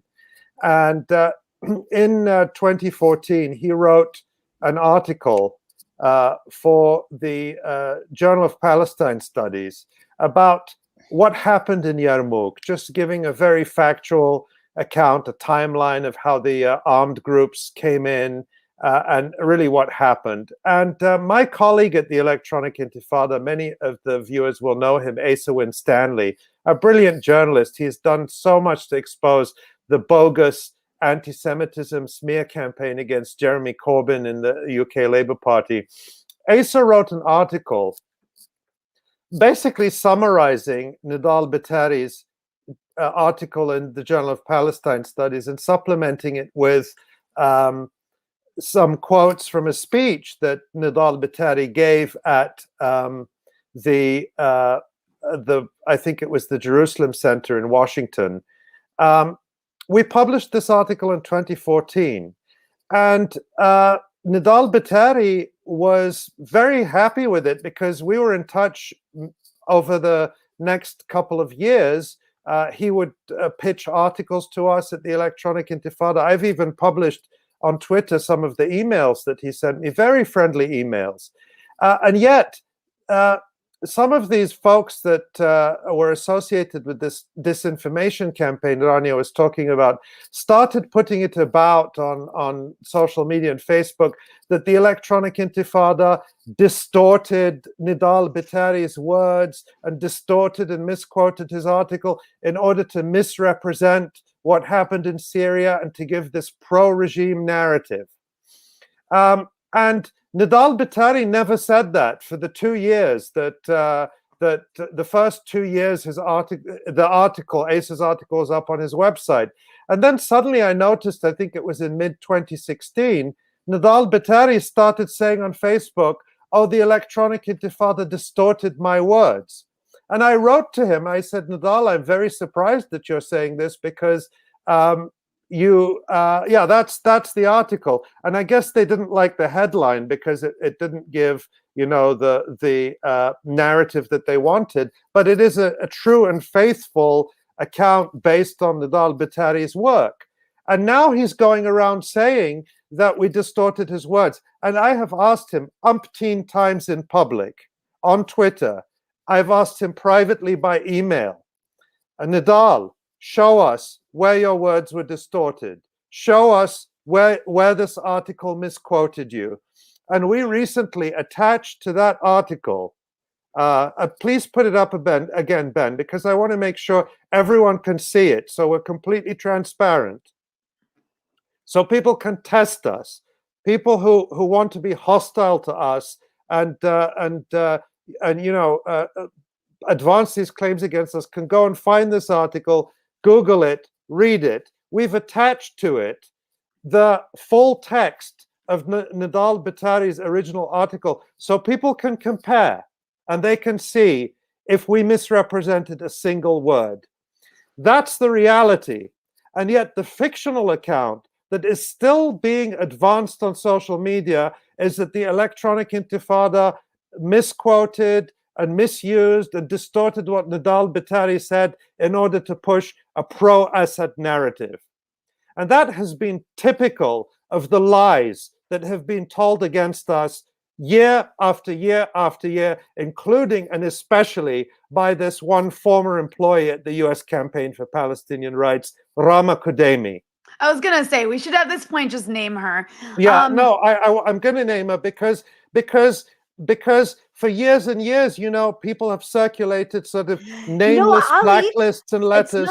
It's not just us. I actually know from people, from activists within DC that she bullied when Trump was bombing Syria. Okay, back in 2018, I think maybe the second time he bombed Syria in 2017, again in 2018, there were local activists in DC who wanted to, local Black Lives Matter DC activists who wanted to participate in anti-war protests against the bombing of Syria. And these people, I think one of them had maybe retweeted me, possibly you as well, like our circle of people, on the issue of Syria. And as a result, I'm told that Rama actually bullied this person for these retweets to the point where this person actually no longer felt comfortable going to an anti-war rally. So it's like, this is somebody who didn't just play a role, didn't just play a role in destroying the Palestine solidarity movement, but has played a very destructive role in local anti-war, anti-racist organizing by basically blacklisting people, threatening people's reputations, and even making Black Lives Matter protesters feel uncomfortable going to anti-war rallies because of people like us. And I mean, what Ben's showing on the screen right now is Jacobin. It was really unfortunate to see. I don't like to have a black and white view of Jacobin. I don't hate everything they publish, but I do ultimately, I'm extremely disappointed in their foreign policy section because they routinely publish some of the worst propaganda on the Middle East. I mean, to let someone like Rama Kudemi, who is a blatant pro-interventionist propagandist when it comes to Syria, to allow her to publish the kinds of stuff she published, which were lies about what happened in Syria, what took place in Syria. There are so many people who could have done a much better job, who've actually been on the ground during this conflict, who could have written about that. But Jacobin published her. It was really disappointing. This is the destructiveness of people like her. They're able to basically infiltrate, maybe infiltrate's not the word, but portray themselves as I'm the Syrian who knows about this.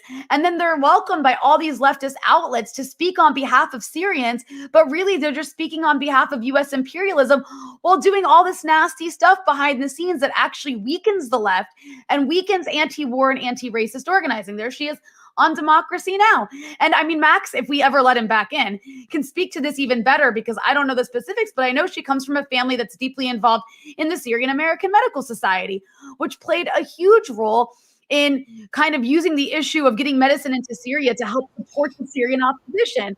And there, perhaps he can go more into that. But as somebody who, I have Syrian family members, okay? I have family in Syria.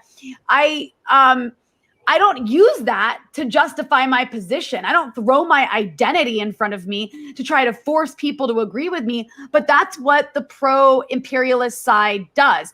They tell people, like, they weaponize their identity and tell people, you have to agree and believe with what I'm saying. And if you don't, then you're ignoring Syrians and you're making Syrians absent. Well, what about my Syrian family members who were surrounded by the genocidal jihadist groups that people like Rama wanted to take over Syria? I was never given the opportunity to make that argument. But anyways, you guys can go now. I'm just rambling.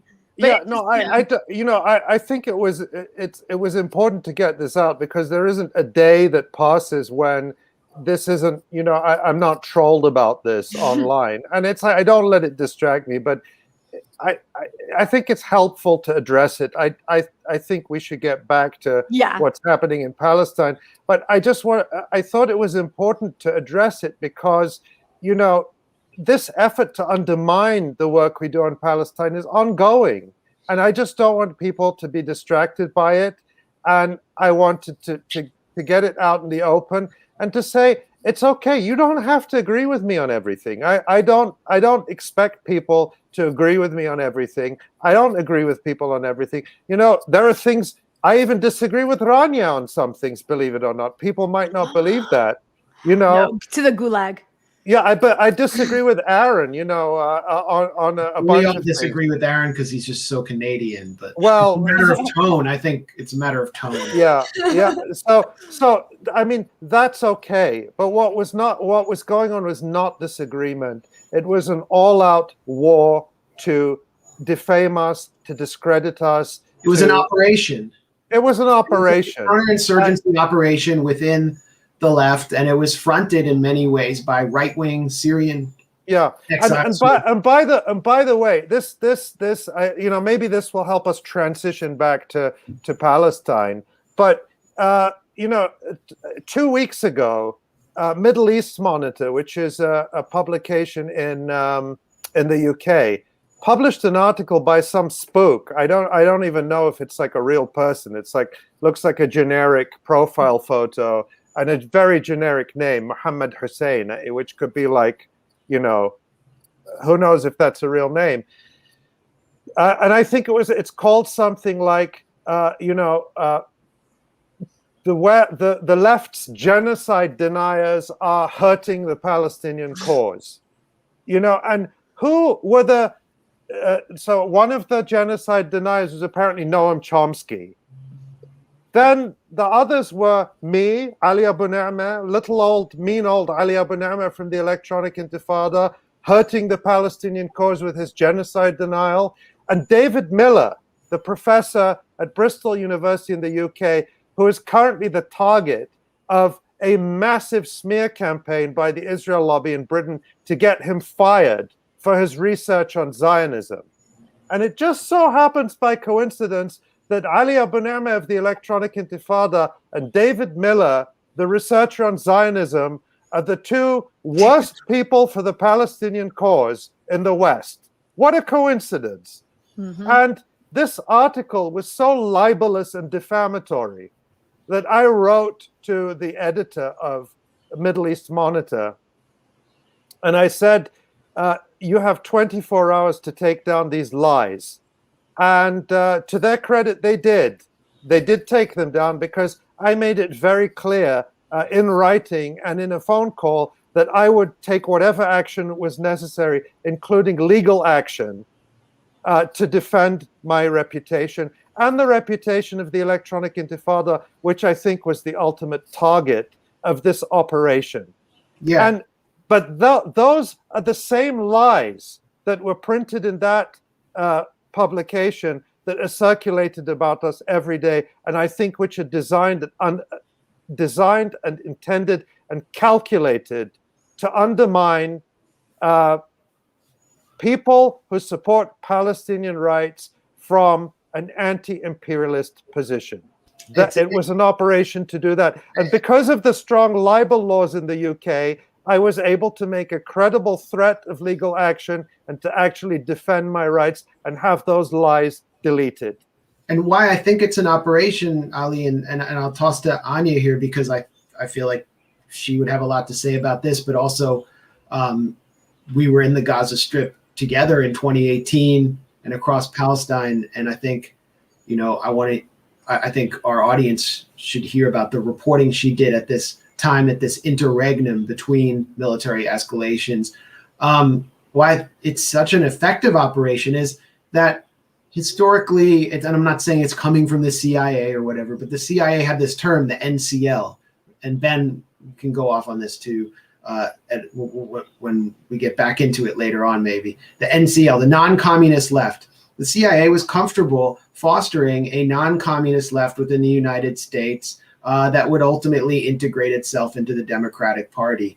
And what they're comfortable with, what the US establishment or the UK establishment is comfortable with, is maybe a left that has some support for Palestine, the kind of support that Owen Jones offers in the UK, provided that it supports regime change against the key targets of the empire, Syria, or particularly now China, which is where the Xinjiang Uyghurs campaign comes in, which is, to offload Muslim activism around Palestine onto something that supports empire. And we've seen the leadership of the Council on American and Islamic Relations, CARE, take that off ramp and, as part of this misleadership class.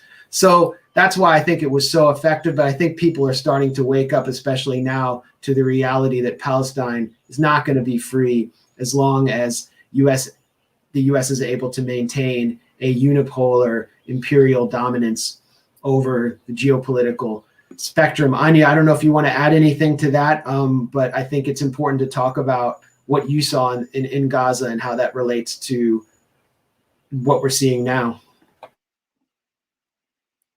Oh, Anya, you're muted. But okay. Just to segue from the conversation about Palestine solidarity in the United States and the question of Syria and how destructive that issue was, or some people made that issue, I have a pretty entertaining story actually from the time Max and I were in Palestine, as it was when I was a reporter still for RT America. And so we were staying in Jerusalem. This was in February of 2018. And I woke up one morning and Max had already been watching TV and messaging people all over the world, doing hits, trying to organize hits for the day live news hits, because Syria had actually downed an Israeli jet, which had violated Syrian territory. This has happened hundreds of times on a yearly basis since the war on Syria began outright in 2011. But it was the first time that Syria had actually responded and downed a jet. And I believe it was the first time an Arab state had shot down an Israeli jet for decades. And so it was an exciting time to be there, waking up in Jerusalem, and people were kind of shocked. Wow, Israel actually got punched back for something that it's been doing in Syria all of these years. And it just so happened that day, while we were in Jerusalem, we were supposed to go pick up our press IDs, which would actually allow us to go into Gaza. Israel controls who can and cannot enter Gaza as part of foreign media. That's why I'm not sure that I'll ever be able to go back. But at that point, I was working for RT. And so Russia has pretty good relationship with the Israeli government. They maintain relations. And so Israel, I think, sees it in its interest to give RT some permission to go around and even visit Gaza. And so they had already approved our pass. They'd told us the day before that we could come pick them up. And so we went to the office, and the head of the Israeli press office, Ron something, maybe Max remembers his name. It's Ron Paz. Yeah, Ron Paz. he sat us down and he had our press IDs behind him. We could see them. They were already printed, but he just started lecturing us, saying that that Israel is so disappointed. They try really hard with the Russians, and they just couldn't believe that Russia would allow Syria to shoot an Israeli jet. He says it was in our territory. It wasn't fair. It wasn't right. And he was speaking to us as though he was a representative of the Israeli government and as though we were representatives of the Russian government, even though neither of us obviously held Russian passports or have any contact with the Russian government. He just saw us as an extension because we worked for RT. And he gave this whole spiel about how unfair it was that Syria had finally hit back. I think I actually have a report about it that I filed while I was there, Ben, that I sent you over WhatsApp if you want to show B-roll from it. But it said a lot, I think, about how the Israeli press office worked. And he ultimately did give us our press ID. That's some B-roll from my actual report from when we were in Gaza. That was the first report I filed.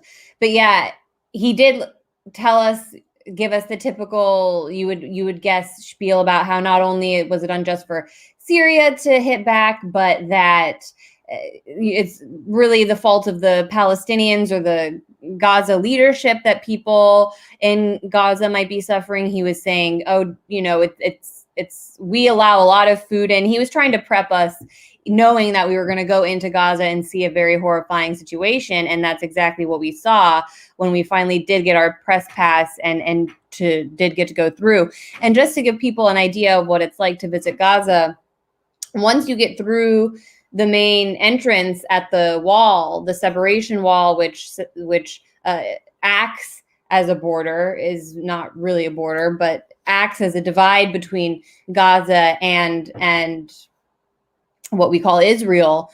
Once you get through that, there's like a long caged pathway. I'm not even sure how long it is, but it seems like it stretches for half a mile, or it's a ways. And you have to walk through this cage with open plain on either side, and you can see the separation wall with Israeli snipers mounted all along it.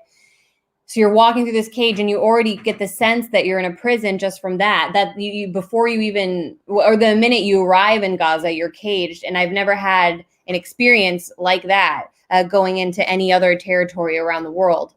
And actually, on our way out, when we were leaving Gaza, there was a farmer with his sheep in the field alongside of the cage that you have to go in and out of. And the snipers just started firing at this farmer and at his herd. And we actually had to get down and duck. But that's of course, the kind of dynamic that we saw play out at a more extreme level during the Great March of Return, which launched just a few months after we were in Gaza. But at that point, the situation in Gaza was completely unlivable. In that report Ben was showing, I had 3 stand-ups that kind of summed up the humanitarian situation as I saw it. One was in front of the destroyed Italian compound, which I think Max mentioned. It was a building that Israel destroyed during the 2014 war. It was difficult for Gaza to rebuild, even though they had done a decent job at rebuilding some other buildings, but the Italian compound was still just in complete, utter destruction. And now Israel's even carried out more similar attacks like that during this current assault. Then the next part of the story, we went to Al-Shifa Hospital, where due to salary cuts, money that was coming in from the Palestinian Authority, which had been cut, the hospital staff was on strike. So you can see piles of medical waste, bags of blood. I mean, really, this is not in wartime. This is just a typical day in Gaza. That was piling up because sanitation workers were on strike. And at that point, young men had actually come into the hospital and were volunteering cleanup, but it was nowhere near what they needed. Yeah, there you go. That's like a picture of just in the middle of the hospital, what it looked like. I mean, that's what Gaza looked like in peacetime. Peacetime, of course, Gaza is always under siege, so there's really no such thing.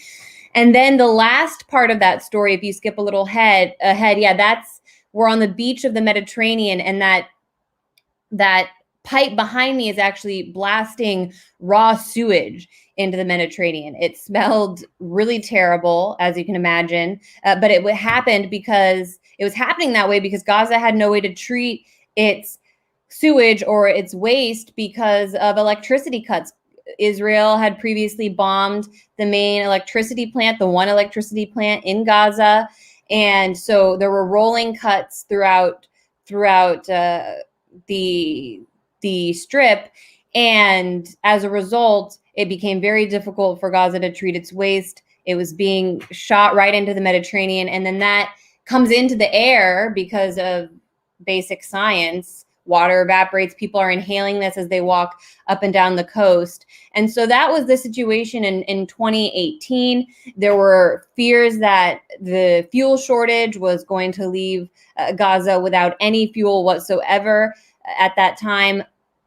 And it was that dire situation that led to the Great March of Return, which was really, from what I understand, it was a change in strategy among the leadership in Gaza. I don't know if Ali or Max want to talk more about that, but because the situation had become so dire, it was really a new form of protest that they were allowing people en masse to go to the separation wall and participate in that act of resistance. You know, just listening to what Anya's saying, I want to, I have to leave shortly, but I just want to make and Ali has to go too, so I'll just toss to him after you. Okay. Just everything Anya just described about Gaza being this like closed off cage. I mean, we all know it's an open air prison, but I often say, and we all often say that, you know, Israel uses Palestine, and in many ways, the whole Western world uses Palestine as this kind of laboratory to figure out different methods of dominating and controlling populations, and forcing certain political situations on them when you don't get what you want, whether it's a certain political party you want in power or whether it's punishing them, in the case of Gaza, for electing a party you don't like to be in power. And so when we look at Gaza, I think you can kind of look at other parts of the Middle East and expand from that. And you see what I would really call like a Gazification of much of the Middle East, of much of the areas of the Middle East that the US sees as a challenge to its power.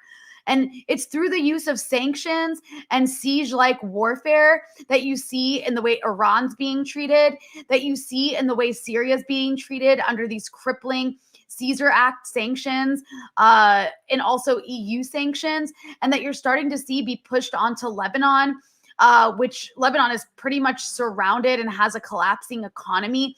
And, you know, much of this has to do with, you know, the people in charge in Lebanon really screwed up, but it also has to do with the fact that the US is pushing these sanctions onto Lebanon because of the power that Hezbollah has in that country. So a lot of these methods, while they're the most extreme version of them in Gaza, we really do see them being expanded across the region, and not just in the Middle East, in the way that Venezuela is treated. And, you know, Ali, I know, could talk a lot about the way that Iraq was treated in the 90s. And I'm sure that some of what happened to Iraq in the 90s with sanctions has also been implemented in some ways in Gaza. So people, you know, when they think of Gaza, it's what happens there doesn't just stay there, because a lot of these methods are being used by these imperialist powers to subjugate enemy countries, independent countries around the world. And the last point I'll make before I do have to jump off is that I want people who are watching the biased media coverage coming out of corporate media on Palestine. It's just so absurd. And we all know how absurd it is. We've all written articles and done segments on how absurd it is. But I want everyone who's watching to remember that bias coverage, because it is not limited to Palestine. You should assume that the coverage of other countries, other official enemy countries, is just as biased, is full of just as many lies, and really use that critical mind you have about Palestine to really, you know, to really investigate, or at least not necessarily believe everything the New York Times and CNN tell you is happening in Venezuela and China and Iran, because just like they're lying about Palestine, they're lying to you about all those countries as well. Yeah, thanks a lot for making that point, Rania, and we'll get more into that with Ben and Aaron as well, the media coverage. I just wanted to make a quick comment about the trip with Anya. You know, the first time I went into the Gaza Strip, the Israeli government press office was handing out press cards like candy. It was the end of the assault on Gaza. For some reason, they wanted journalists to be in there because they wanted them pissing inside the tent instead of out. And me and Dan Cohen went in to that office, and they were closing. The head of their Eastern European division just gave us 2 cards. Dan had like a letter from Vice, which is ironic today. Mm-hmm. Barely any bylines at the time. They're just like, you want to go to Gaza? Fine, here. By the time me and it was much tougher to get in, and it was really thanks to the fact Anya was a correspondent at RT, an agency that the Israelis recognized, and I went in as a freelancer, and I don't know if I'll ever be able to go back. I don't have any connection to any agency that Israel recognizes, and it just shows that for those of us on the outside, how hard it is to reconnect with our friends there. I met up with friend I had made during our first trip and hung out with him and his friends, and Anya was there. We watched football or soccer, what us Americans call soccer, and we heard about them being actually trapped in the Gaza Strip, trying to literally get out to their families in the UAE. The electricity went out in the middle of this hangout session. The situation had grown even more dire. Anya got to meet with a widow of a man who was not let out of the Gaza Strip to get cancer treatment and who just proceeded to die. Their house had been destroyed in 2014 and had just been rebuilt. I don't know if it'll be destroyed again. And we got to work with we got to see how impressive Palestinian journalists are in the Gaza Strip. The camera person that I found to work with, his name was Zacharias, and he had filmed the killing of the Galia family on the beach in Gaza in 2006. There's notorious footage, horrible footage of Huda Galia, I think a 7-year-old girl who her entire family was killed by an Israeli naval shell while they were having a picnic on the beach. And you see her just screaming against a sand dune. He had been there and been able to film that. And, these journalists have been through so many wars. They've been through so much, and they were still going. And we'd edit with them at the end of the day, and they would just put it together like clockwork. And that we would work in buildings that may be soon destroyed or that were destroyed. These journalists are putting their lives on the line. So Ali, I know you have to go as well, but you will be setting up a GoFundMe for Palestinian journalists who've lost their equipment. As Aaron mentioned, we're going to donate our super chats to that. But is there anything else you wanted to add before you go? And I would just ask, if people are wondering what they can do, what steps they can take, maybe you can provide some guidance there before we come back to the wider discussion. Yeah, thanks, Max. I'm just reading reports now that are saying that there's a growing expectation that there'll be a ceasefire over the weekend, maybe even as soon as tonight, which would be an amazing relief for people in Gaza, even though they're fully supporting the resistance. I'm never going to sit here and say, oh, there shouldn't be a ceasefire. If the resistance factions agree to a ceasefire and that's their decision, and they feel they're able to achieve what they need to achieve in defense of Palestinians, then that's great. But I think we need to make sure that even when there's a ceasefire, this issue does not disappear from the agenda, especially on the American left, because I think we cannot emphasize enough how central the U.S. is to the dispossession and oppression, occupation, and system of apartheid that Israel operates against Palestinians and has been operating for more than 7 decades. I reflect on the fact that tomorrow is Nakba Day, May 15th, and there are people who are babies during the Nakba who are now dying of old age, and I feel like that generation deserves to see justice in their lifetime, and we can't just wait and just be satisfied with these, incremental glacial changes in the conversation, as it's called in the US. We have to be in a hurry. We really have to be in a hurry, and we have to make maximum demands and don't take yes for an answer. So as far as our progressive politicians are concerned, the demands have to be clear. Unconditional support for the Palestinian call for boycott, divestment, and sanctions. And the demand has to be an end to all US aid, not conditioning it. You don't condition aid to an apartheid state. You eliminate aid to an apartheid state. That has to be the demand. And I don't want to hear about politics. In politics, you set out your position. You set out what your goals are.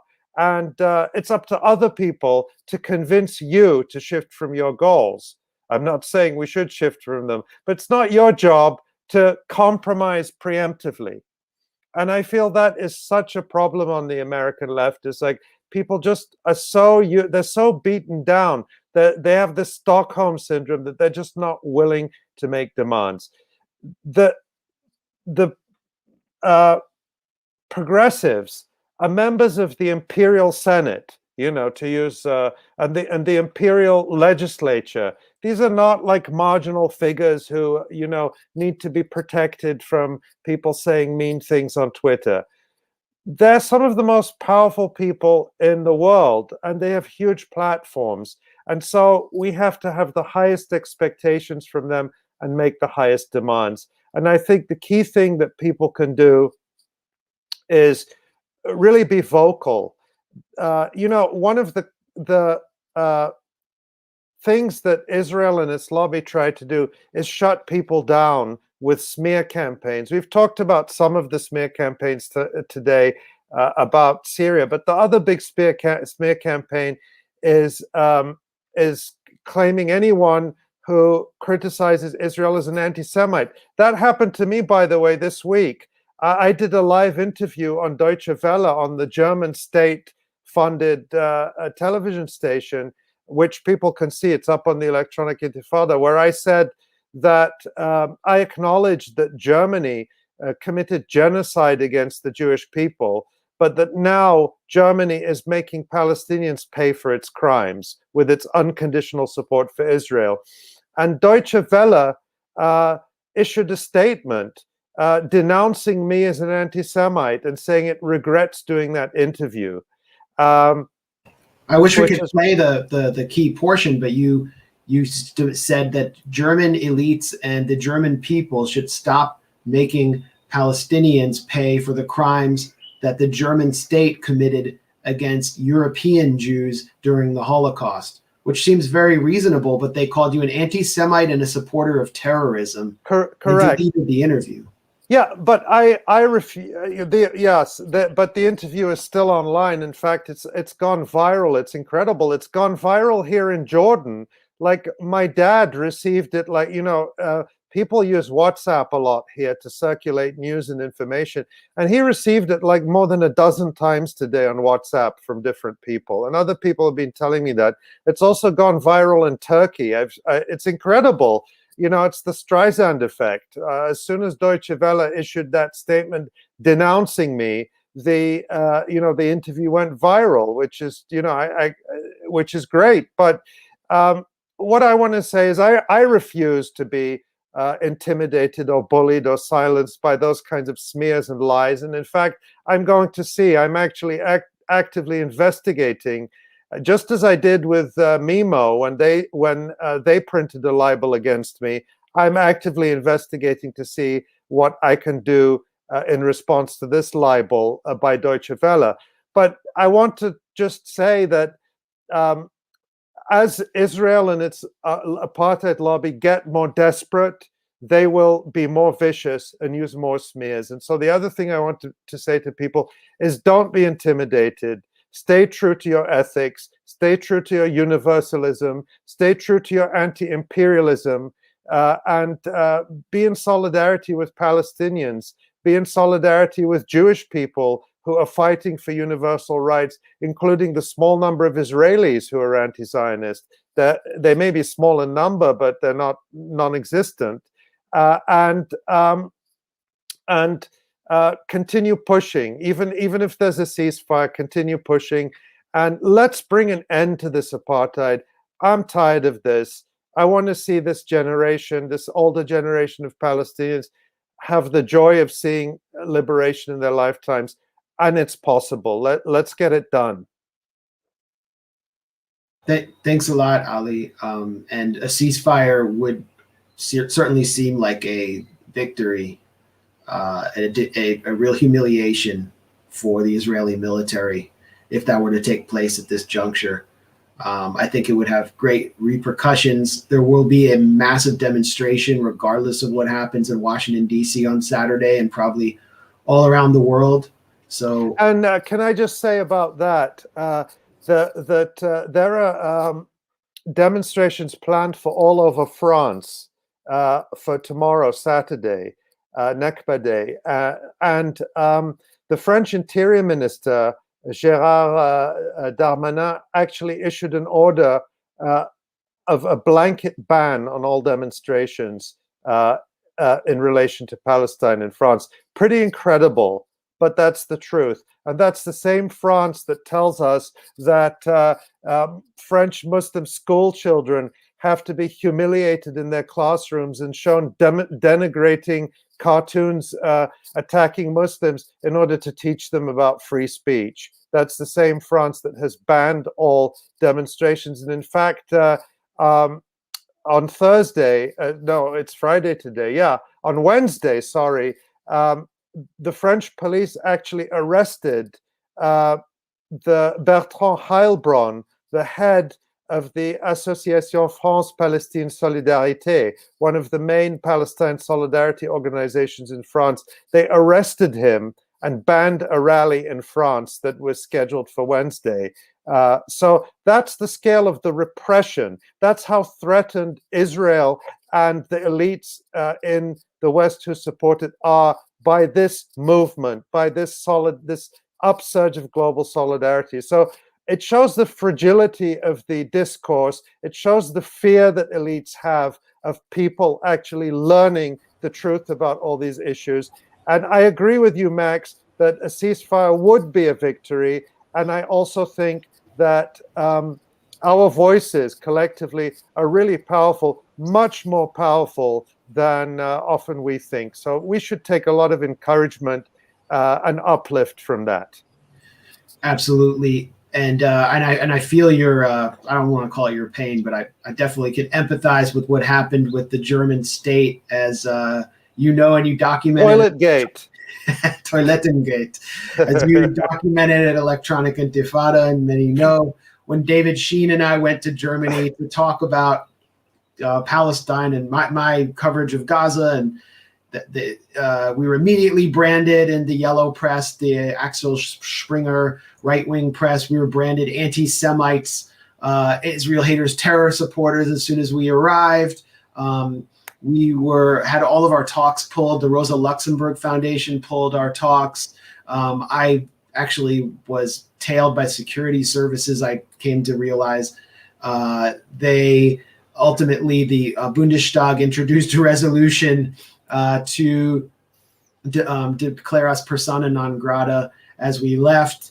And it was, a very revealing experience about the limits of liberal democracy in the West. And, I always say, and I subsequently did a documentary about free speech in France with James Kleinfeld, who produced the censored, or basically was the star of the censored Israel lobby sting investigation that Al Jazeera did, where basically on the command of the emir, that documentary was disappeared. So, we see the limits or the sheer hypocrisy of liberal democracy every time Palestine is in the news and there's mobilization in the West. And I always say, Israel is not uniquely evil in its hypocrisy, its fake pretension to democracy, its violation of the sovereignty of any people. It's it's racism.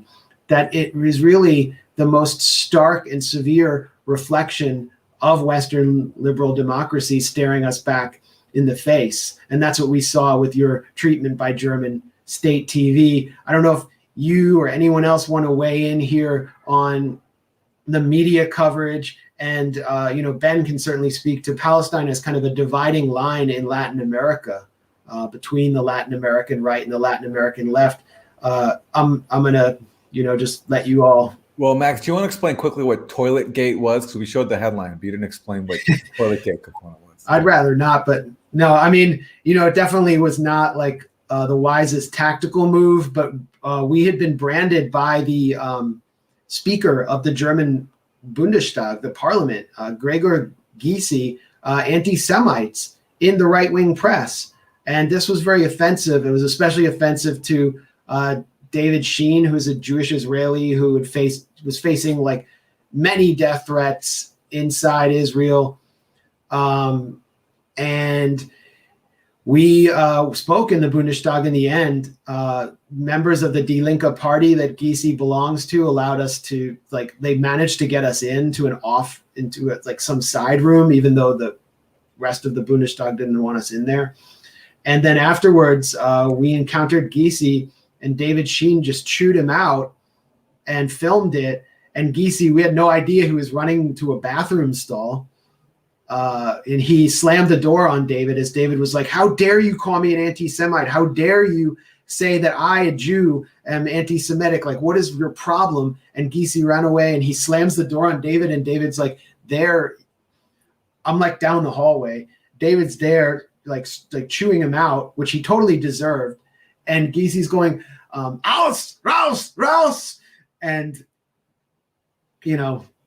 that's what the footage showed. And the German press framed it as, a physical assault on a German legislator by terror supporters. But really, it was just David chewing him out. And is that its own Max, Wikipedia I want to point out page? you have an entire Wikipedia article in German based on this. Yeah, I mean, it's a big part of my Wikipedia entry by Philip Cross. And basically throughout the whole trip, it was the most insane experience I've ever had as on a speaking tour, because every day there was some new attack in German media. And I mentioned feeling like I was being trailed by the security services. I went out to dinner with some people who hosted a talk for me at a university after Toilet Gate, and a woman in a cocktail dress approaches me, a blonde German woman speaking perfect English, and she's like, "Oh, hello, are you Max Blumenthal? Wow, I've been wanting to meet you." And I said, "Who are you?" And she's like, "Oh, I'm just celebrating a birthday over there with some friends. I would like to get to know you better. Would you like to have lunch with me tomorrow? I'll give you my phone number." Yeah, I'm really that stupid. It was like the BND's version of a Nigerian email scam or something. "Hello, this is the prince, and I want you to give me your credit card number."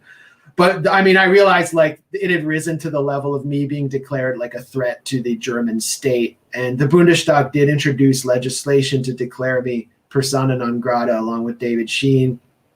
You are now banned from all toilets in Germany. Yeah. It was the next time I went to Germany, my Pissoir passport wouldn't work. So no, I mean, it was just such a telling incident. And Ali, well, I want to ask Ali, when's the last time you were given an invite to a major media network in the U.S.? I literally can't remember. Yeah. I mean, I can't remember. I remember during the 2014 war, I was invited on CNN, and I actually went down to the studio. And you know how it is? It's a lot of hassle. You have to go to the studio. It's like a couple of hours out of your day. And I was in the chair and in the camera, while I was on there with the earpiece, and they said, "Oh, we're not going to need you today. Thanks for coming in." And they didn't put me on air. That may have been the last time. I don't remember, but I don't think I'll be back on Deutsche Welle anytime soon. That's for sure. Well, listen, thank you for saying what you did. I thought that was an incredible segment. And everybody, if you haven't seen Ali's segment, his censored segment, you got to watch it. It's linked at the Electronic Intifada, and it was. The idea of that being anti-Semitic is just it's ludicrous. It's ludicrous because you're actually talking about Germany exploiting its own legacy of anti-Semitism to continue justifying new Nazi-like atrocities now. You know, it was just shameful to see censored for that. Yeah. Well, thank you very much for having me on, and I'm gonna jump off and go do some editing. So we've got lots of stories coming up on the Electronic Intifada. We have some amazing stuff we've published in the past few days. I'm very proud of my colleagues. So that's the other thing I put on my ID there. That's my Twitter handle in the Electronic Intifada. So people, please follow us. Please read our stuff. We've also got a YouTube channel. I've been dreaming of saying this. I'm going to say it. Don't forget to hit that like and subscribe button. I've been waiting for years to say that. So, and so check us out there. And yeah. So thank you very much for the amazing work you're all doing at the Gray Zone. That's real journalism, and it's why all the right people hate you, and so many people love the work you're doing, and rightly so. So thanks for having me on, and good night from Amman.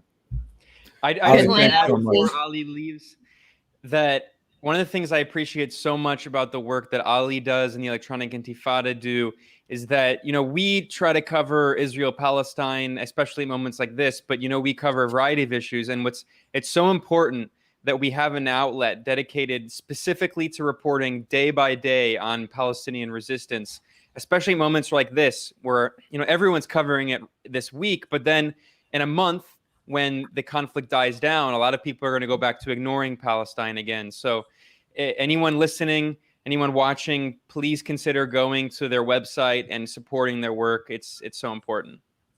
Thanks very much, Ben, and thanks, Aaron and Anya and Max, and we'll meet again soon. Good night. Thank you, Ali. Good night.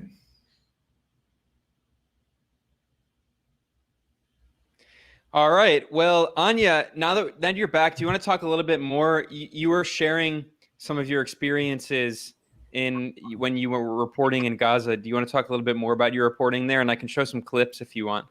Well, just to connect to something else that you and I have, and Aaron and Max, also everyone at the Gray Zone has experience with, and kind of touching on what Rania was saying earlier about how Gaza is a laboratory. She brought up the similarities between what the people of Gaza go through, which is an extreme version of what our friends in Venezuela, for example, are subject to. And it's even a more extreme feeling that I had about Gaza coming and going. I only spent 3 days there, but once you go through the process of coming and leaving through that absurd cage, you almost can't believe that this place just exists at all times under this siege. And the people have a very lively spirit. It's not a depressing place to be in that sense. And I think the journalists that we were talking about are the perfect embodiment of that spirit. And the people that I worked with and connected with then, I am still following on social media, and I see them going out into the destruction of Gaza now and filming, and there's no one that's removed from the fear and the danger. In the United States, when there's something going on, journalists travel to a certain city, it's popping off. But when Gaza is under siege, all of Gaza is under siege. All the journalists that are covering the war are also living through it themselves. And even a lot of people have tried to leave if they can, because there are just so few opportunities there. And friends who I've been speaking with over the last few days who have left still have family there that they're worried about. And there's the feeling that anyone is really at risk. And it feels like another world, truly. I mean, we showed you some of those images of the sewage being pumped into the sea. where else on earth, or even those videos that we've all been seeing of just the Israeli targeting of towers and demolishing media towers. Again, the Shirok tower that was destroyed, Israel destroyed yesterday, was where I did my live hits for RT when we were there. The RT leased a studio in there for all of their reporters, or for their reporter in Gaza to use, and other media offices as well. Where else on earth does that happen? Where else on earth, even in times of war, do you see that level of targeting of residential buildings, of media offices? And where do you see people forced to pump their sewage into the ocean? Or where do you see bags of medical waste? It's really unlike anywhere else on earth. And at the same time, it really is what I think the empire, it's a vision that the empire has for all of the people that it would like to subjugate, and kind of sees as excess humanity is a term that Max often uses. That's how they treat the people of Gaza. And that's how they would like to, by extension, treat other states which show solidarity with Palestine. And I mean, the war on Syria, which is something that we've talked about, was an extension of that, destroying one of the last independent Arab states in the region that showed any solidarity with Palestine. And ultimately, what was the main gain out of that war? While they didn't topple the Syrian government, Israel did officially annex the West Bank under U.S.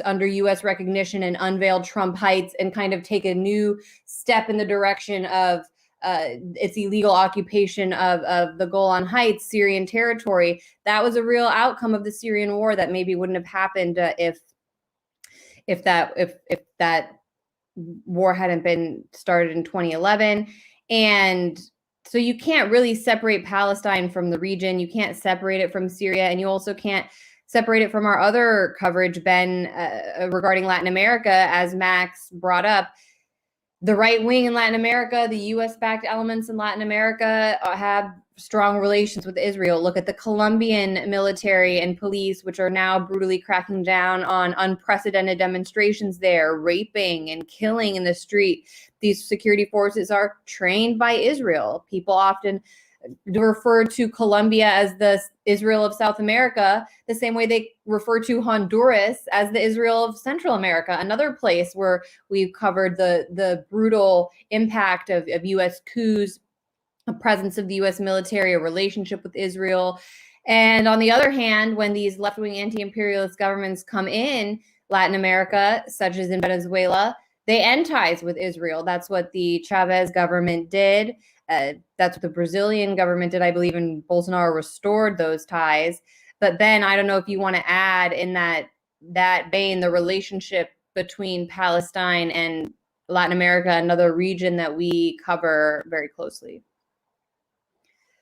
Yeah, absolutely. It's so important to stress this point. It was Hugo Chavez, the revolutionary Venezuelan president who launched the Bolivarian Revolution, who famously said that Colombia, the neighbor of Venezuela, which has a very right-wing regime, was the Israel of Latin America. And it's actually pretty incredible. We haven't really addressed it in this stream, but right now, as we're speaking, there's a massive uprising going on in Colombia against these austerity measures that the extremely right-wing government is trying to push through.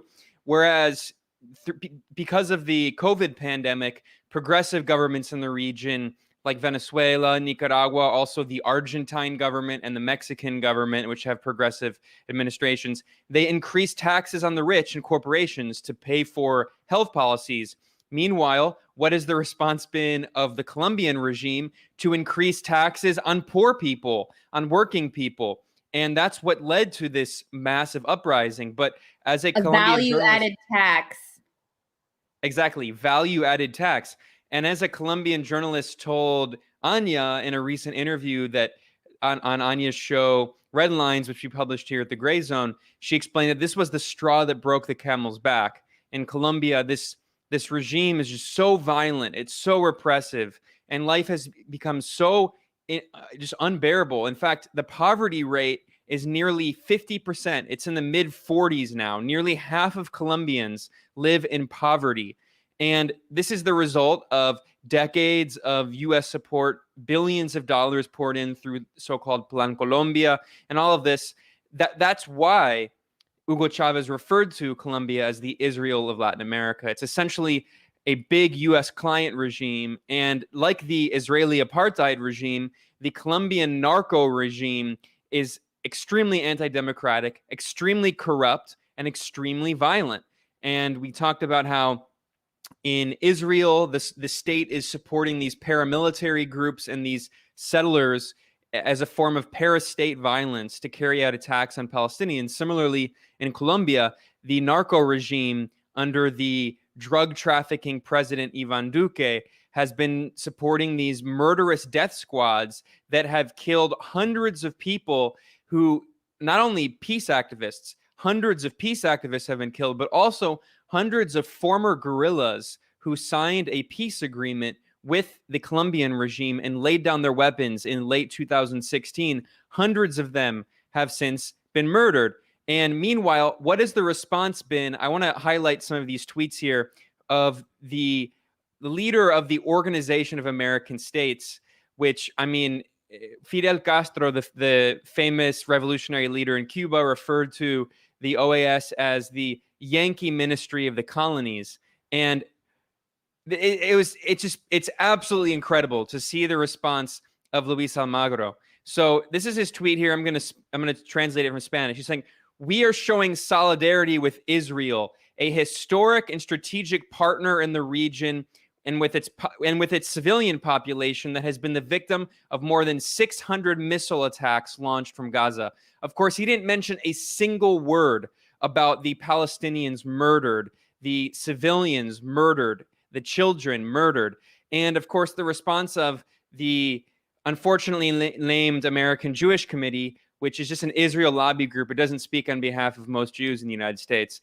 They are thanking the head of the OAS for standing in solidarity with the Jewish state as millions of Israelis shelter from the relentless rocket fire from Hamas-ruled Gaza.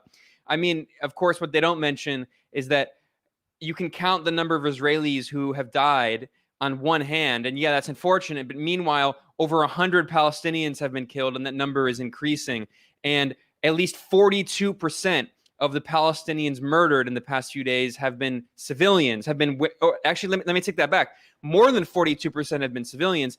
42% have been women and children of the Palestinians killed in Gaza. And when you factor in the men, the civilian men, we're talking about over half of the Palestinian victims in Gaza have been civilians. So, I mean, it says everything that Luis Almagro is bending over backward. The OAS, which oversaw the coup in Bolivia in 2019, which, by the way, was led by these Christian fascist forces who love Israel. And right after the Bolivia coup in 2019, one of the first foreign policy decisions that the so-called administration, the coup regime of Jenny Áñez, did was it recognized Israel, and it joined the Trump administration in recognizing Jerusalem, occupied Jerusalem, as the supposed capital of Israel. So we see, once again, there's a continuity. These far-right forces in Latin America are deeply, of course, they're deeply pro-American because the U.S. is what funds and supports them,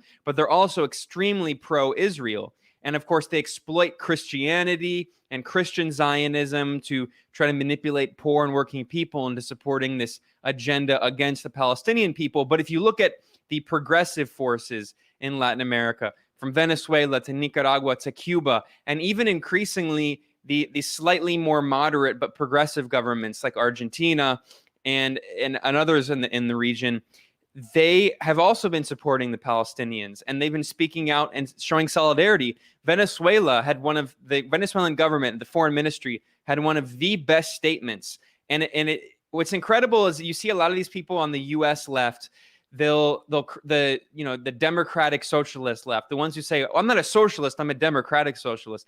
They'll constantly demonize Venezuela, and they'll constantly bend over backwards to make all of these arguments to defend AOC and all of this stuff. But actually, if you look at the statements from Venezuela, their statements are ideal. they don't have all this qualified language about Hamas and terrorism and all this stuff on both sides, unlike AOC and all these people. They show firm solidarity with the Palestinian people and call for the end to these Israeli war crimes. And I think, around the world, that's a model. I mean, it's really brave because they have nothing to gain and everything to lose, at least economically and politically speaking.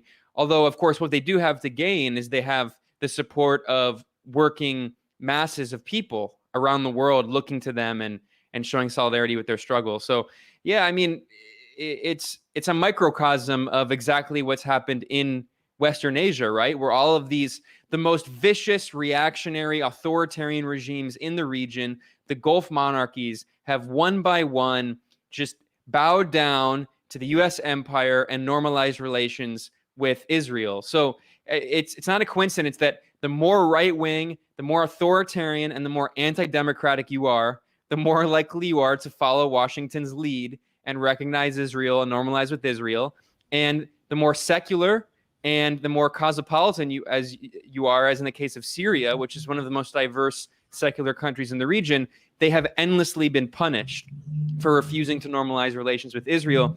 And recently on Twitter, there was a video circulating of this Israeli general who acknowledged it was kind of a threat, that he said that when the war was starting in Syria, he said that if Syria had normalized with us back in 2008, when there was a diplomatic drive to try to force Syria to normalize, and Bashar al-Assad came in because his father had died, Hafez al-Assad, this Israeli general said, well, such a shame. If they had normalized with us, this war never would have happened. And he's just letting the cat out of the bag right there. That's the punishment. I just wanted to say one thing about Almagro commenting as head of the Organization of American States.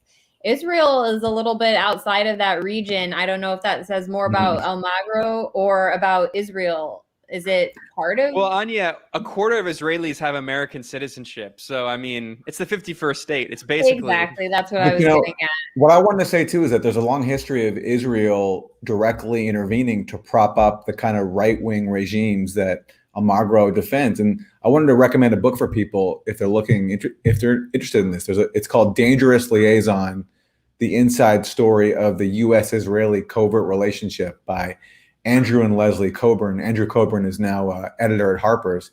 And it talks about how, especially when Reagan was getting some public heat for the dirty war in Nicaragua and other dirty wars in Central America, that Israel stepped in to fill the void. And I'm sure that history is well on the minds of leaders like Evo Morales and Hugo Chavez when they would stand up for Palestinians, because it's not just a matter of, solidarity. It's also in the case of Israel, Israel's been used to, further U.S. imperialism in their own region. And that's why you see tools of imperialism like the OAS now weighing into that issue.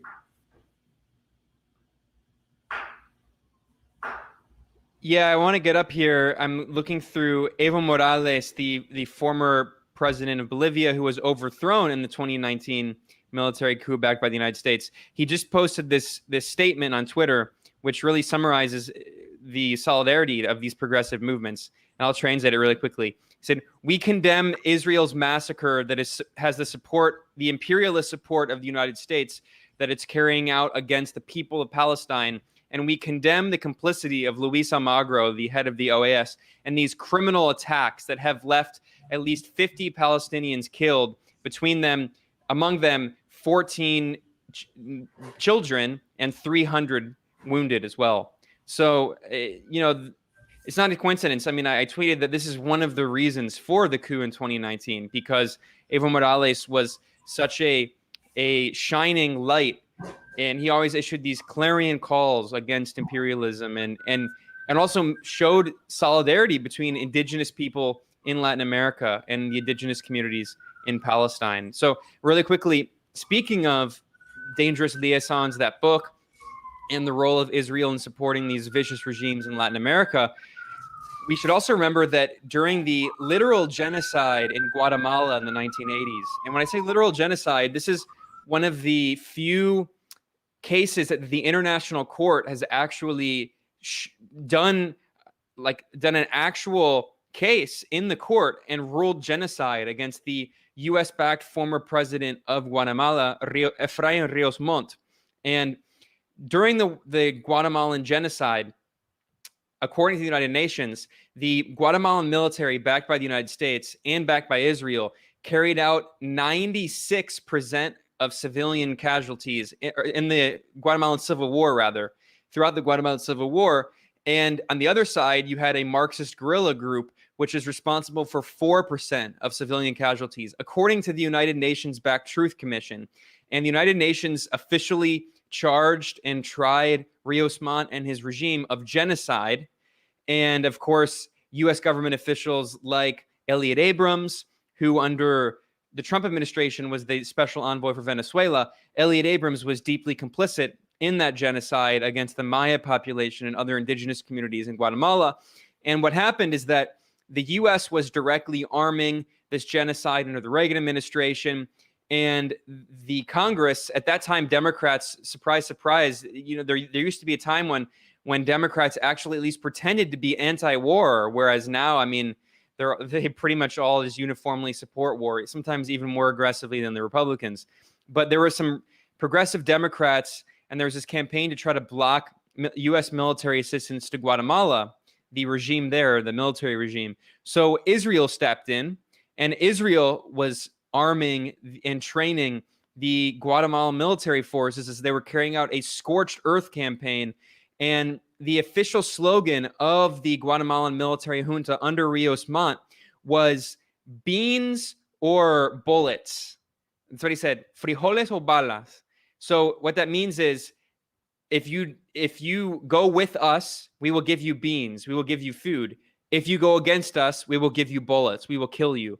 That was what the military regime was openly saying. I mean, they weren't even hiding it. This fascist military junta. And I should mention that Efrain Rios Montt, the military dictator of Guatemala, was an evangelical Christian Zionist and used this Christian Zionist ideology to justify the genocide against what he considered the godless, supposed barbaric hordes of the indigenous community that he was committing genocide against. And Israel played a key role in that. So that goes back to the 1980s. There are so many other examples, but it's kind of a case study for Israel's nefarious role in Latin America in alliance, of course, with Washington. So we are going to wrap, and I want to encourage everyone, if you want to, if you can, give a super chat. We're going to donate all the proceeds from the super chat today to a fundraiser organized by Ali Abunimah, who we had on to replace the equipment of Palestinian journalists who had their gear destroyed by Israel during this assault. Let me read a couple of super chats. I can't get to them all, but we really appreciate everyone sending their supportive comments about the stream and about the Gray Zone, and we're very grateful for your support. Sir Ba says, every time I feel despair or feel like giving up, I just remember the grit and struggle of Palestinians who are fighting back and holding their heads up high. Sandite 26, support real journalism, the Gray Zone, moderate rebels, electronic intifada, support the people of Palestine and Gaza in any way you can. Sam Smixy, the Gray Zone, always on point. I agree, Sam. Batker, for the same reason it was not anti-white to boycott pre-1994 to boycott pre-1994 South Africa, it is not anti-Semitic to boycott Israel today. Tai Seng, the world is paying attention, the outcry is heard, humanity's evolution or devolution is on full focus with world leaders' reactions to the outcry. So those are some of the super chats we've gotten, and we're thankful to everyone for them.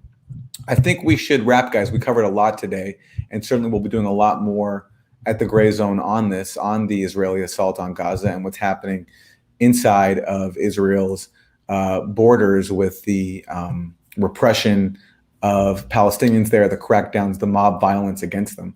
Those undefined borders. Yeah, right. Any final comments, Anya, as we go out?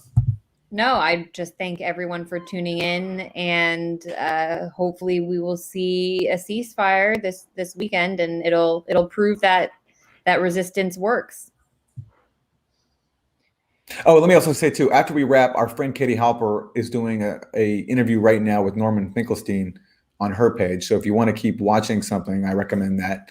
And that's over on Katie Halper's YouTube page. Yeah, and I want to pitch a few things here. One, I'm surprised Max didn't mention it. He's being a little humble. Max did a really good documentary on the last war, the Israeli war in Gaza in 2014. It's called Killing Gaza, and you can go to killinggaza.com, and there's information here about how you can check it out. It's an incredible. It's also a very just grueling documentary. I mean, I would recommend preparing yourself. It's like a horror movie, but it's a documentary. It's a must watch. It's so, as you say, it's so devastating. And our friends Abby Martin and Mike Preisner also have a really good documentary that is now free on YouTube that's called Gaza Fights for Freedom. I would recommend checking that. It's a great documentary. So check that out. And I just want to acknowledge really quickly, we were reading, thanks to so many of these people for all of the great super chats. That money will go to supporting journalists in Gaza. Thanks to Wicked Bastard, Brian Zane, all these people. I want to acknowledge Lara Powers. Thank you for the donation and for Gazan journalists. And she just had a question really quickly. What leaders may be convinced to publicly debate these issues? I would say we should be pressuring Western so-called democratic leaders to publicly debate these issues. They say they are democracies. They say they care about human rights and freedom, but put their money where their mouth is. They should actually be debating these issues. It should not be relegated just to independent media like us. So that's incumbent upon citizens of these so-called democracies to pressure the politicians who claim to care about democracy. And I just want to thank everyone again for watching. We had over 3,000 at the peak, 3,000 viewers, which is great, especially because, I think some people are still working and it's hard to find a good hour. So I'll also add that we will be posting this as a podcast version on the podcast I do with Max Blumenthal, Moderate Rebels. So if anyone wants to listen afterward, you can check it out there. And thanks a lot. We're gonna close the stream and just keep raising awareness about all of these issues that are going on, and talk to your friends and neighbors and relatives. Great. So see you next time. Thanks, everyone. Thank you.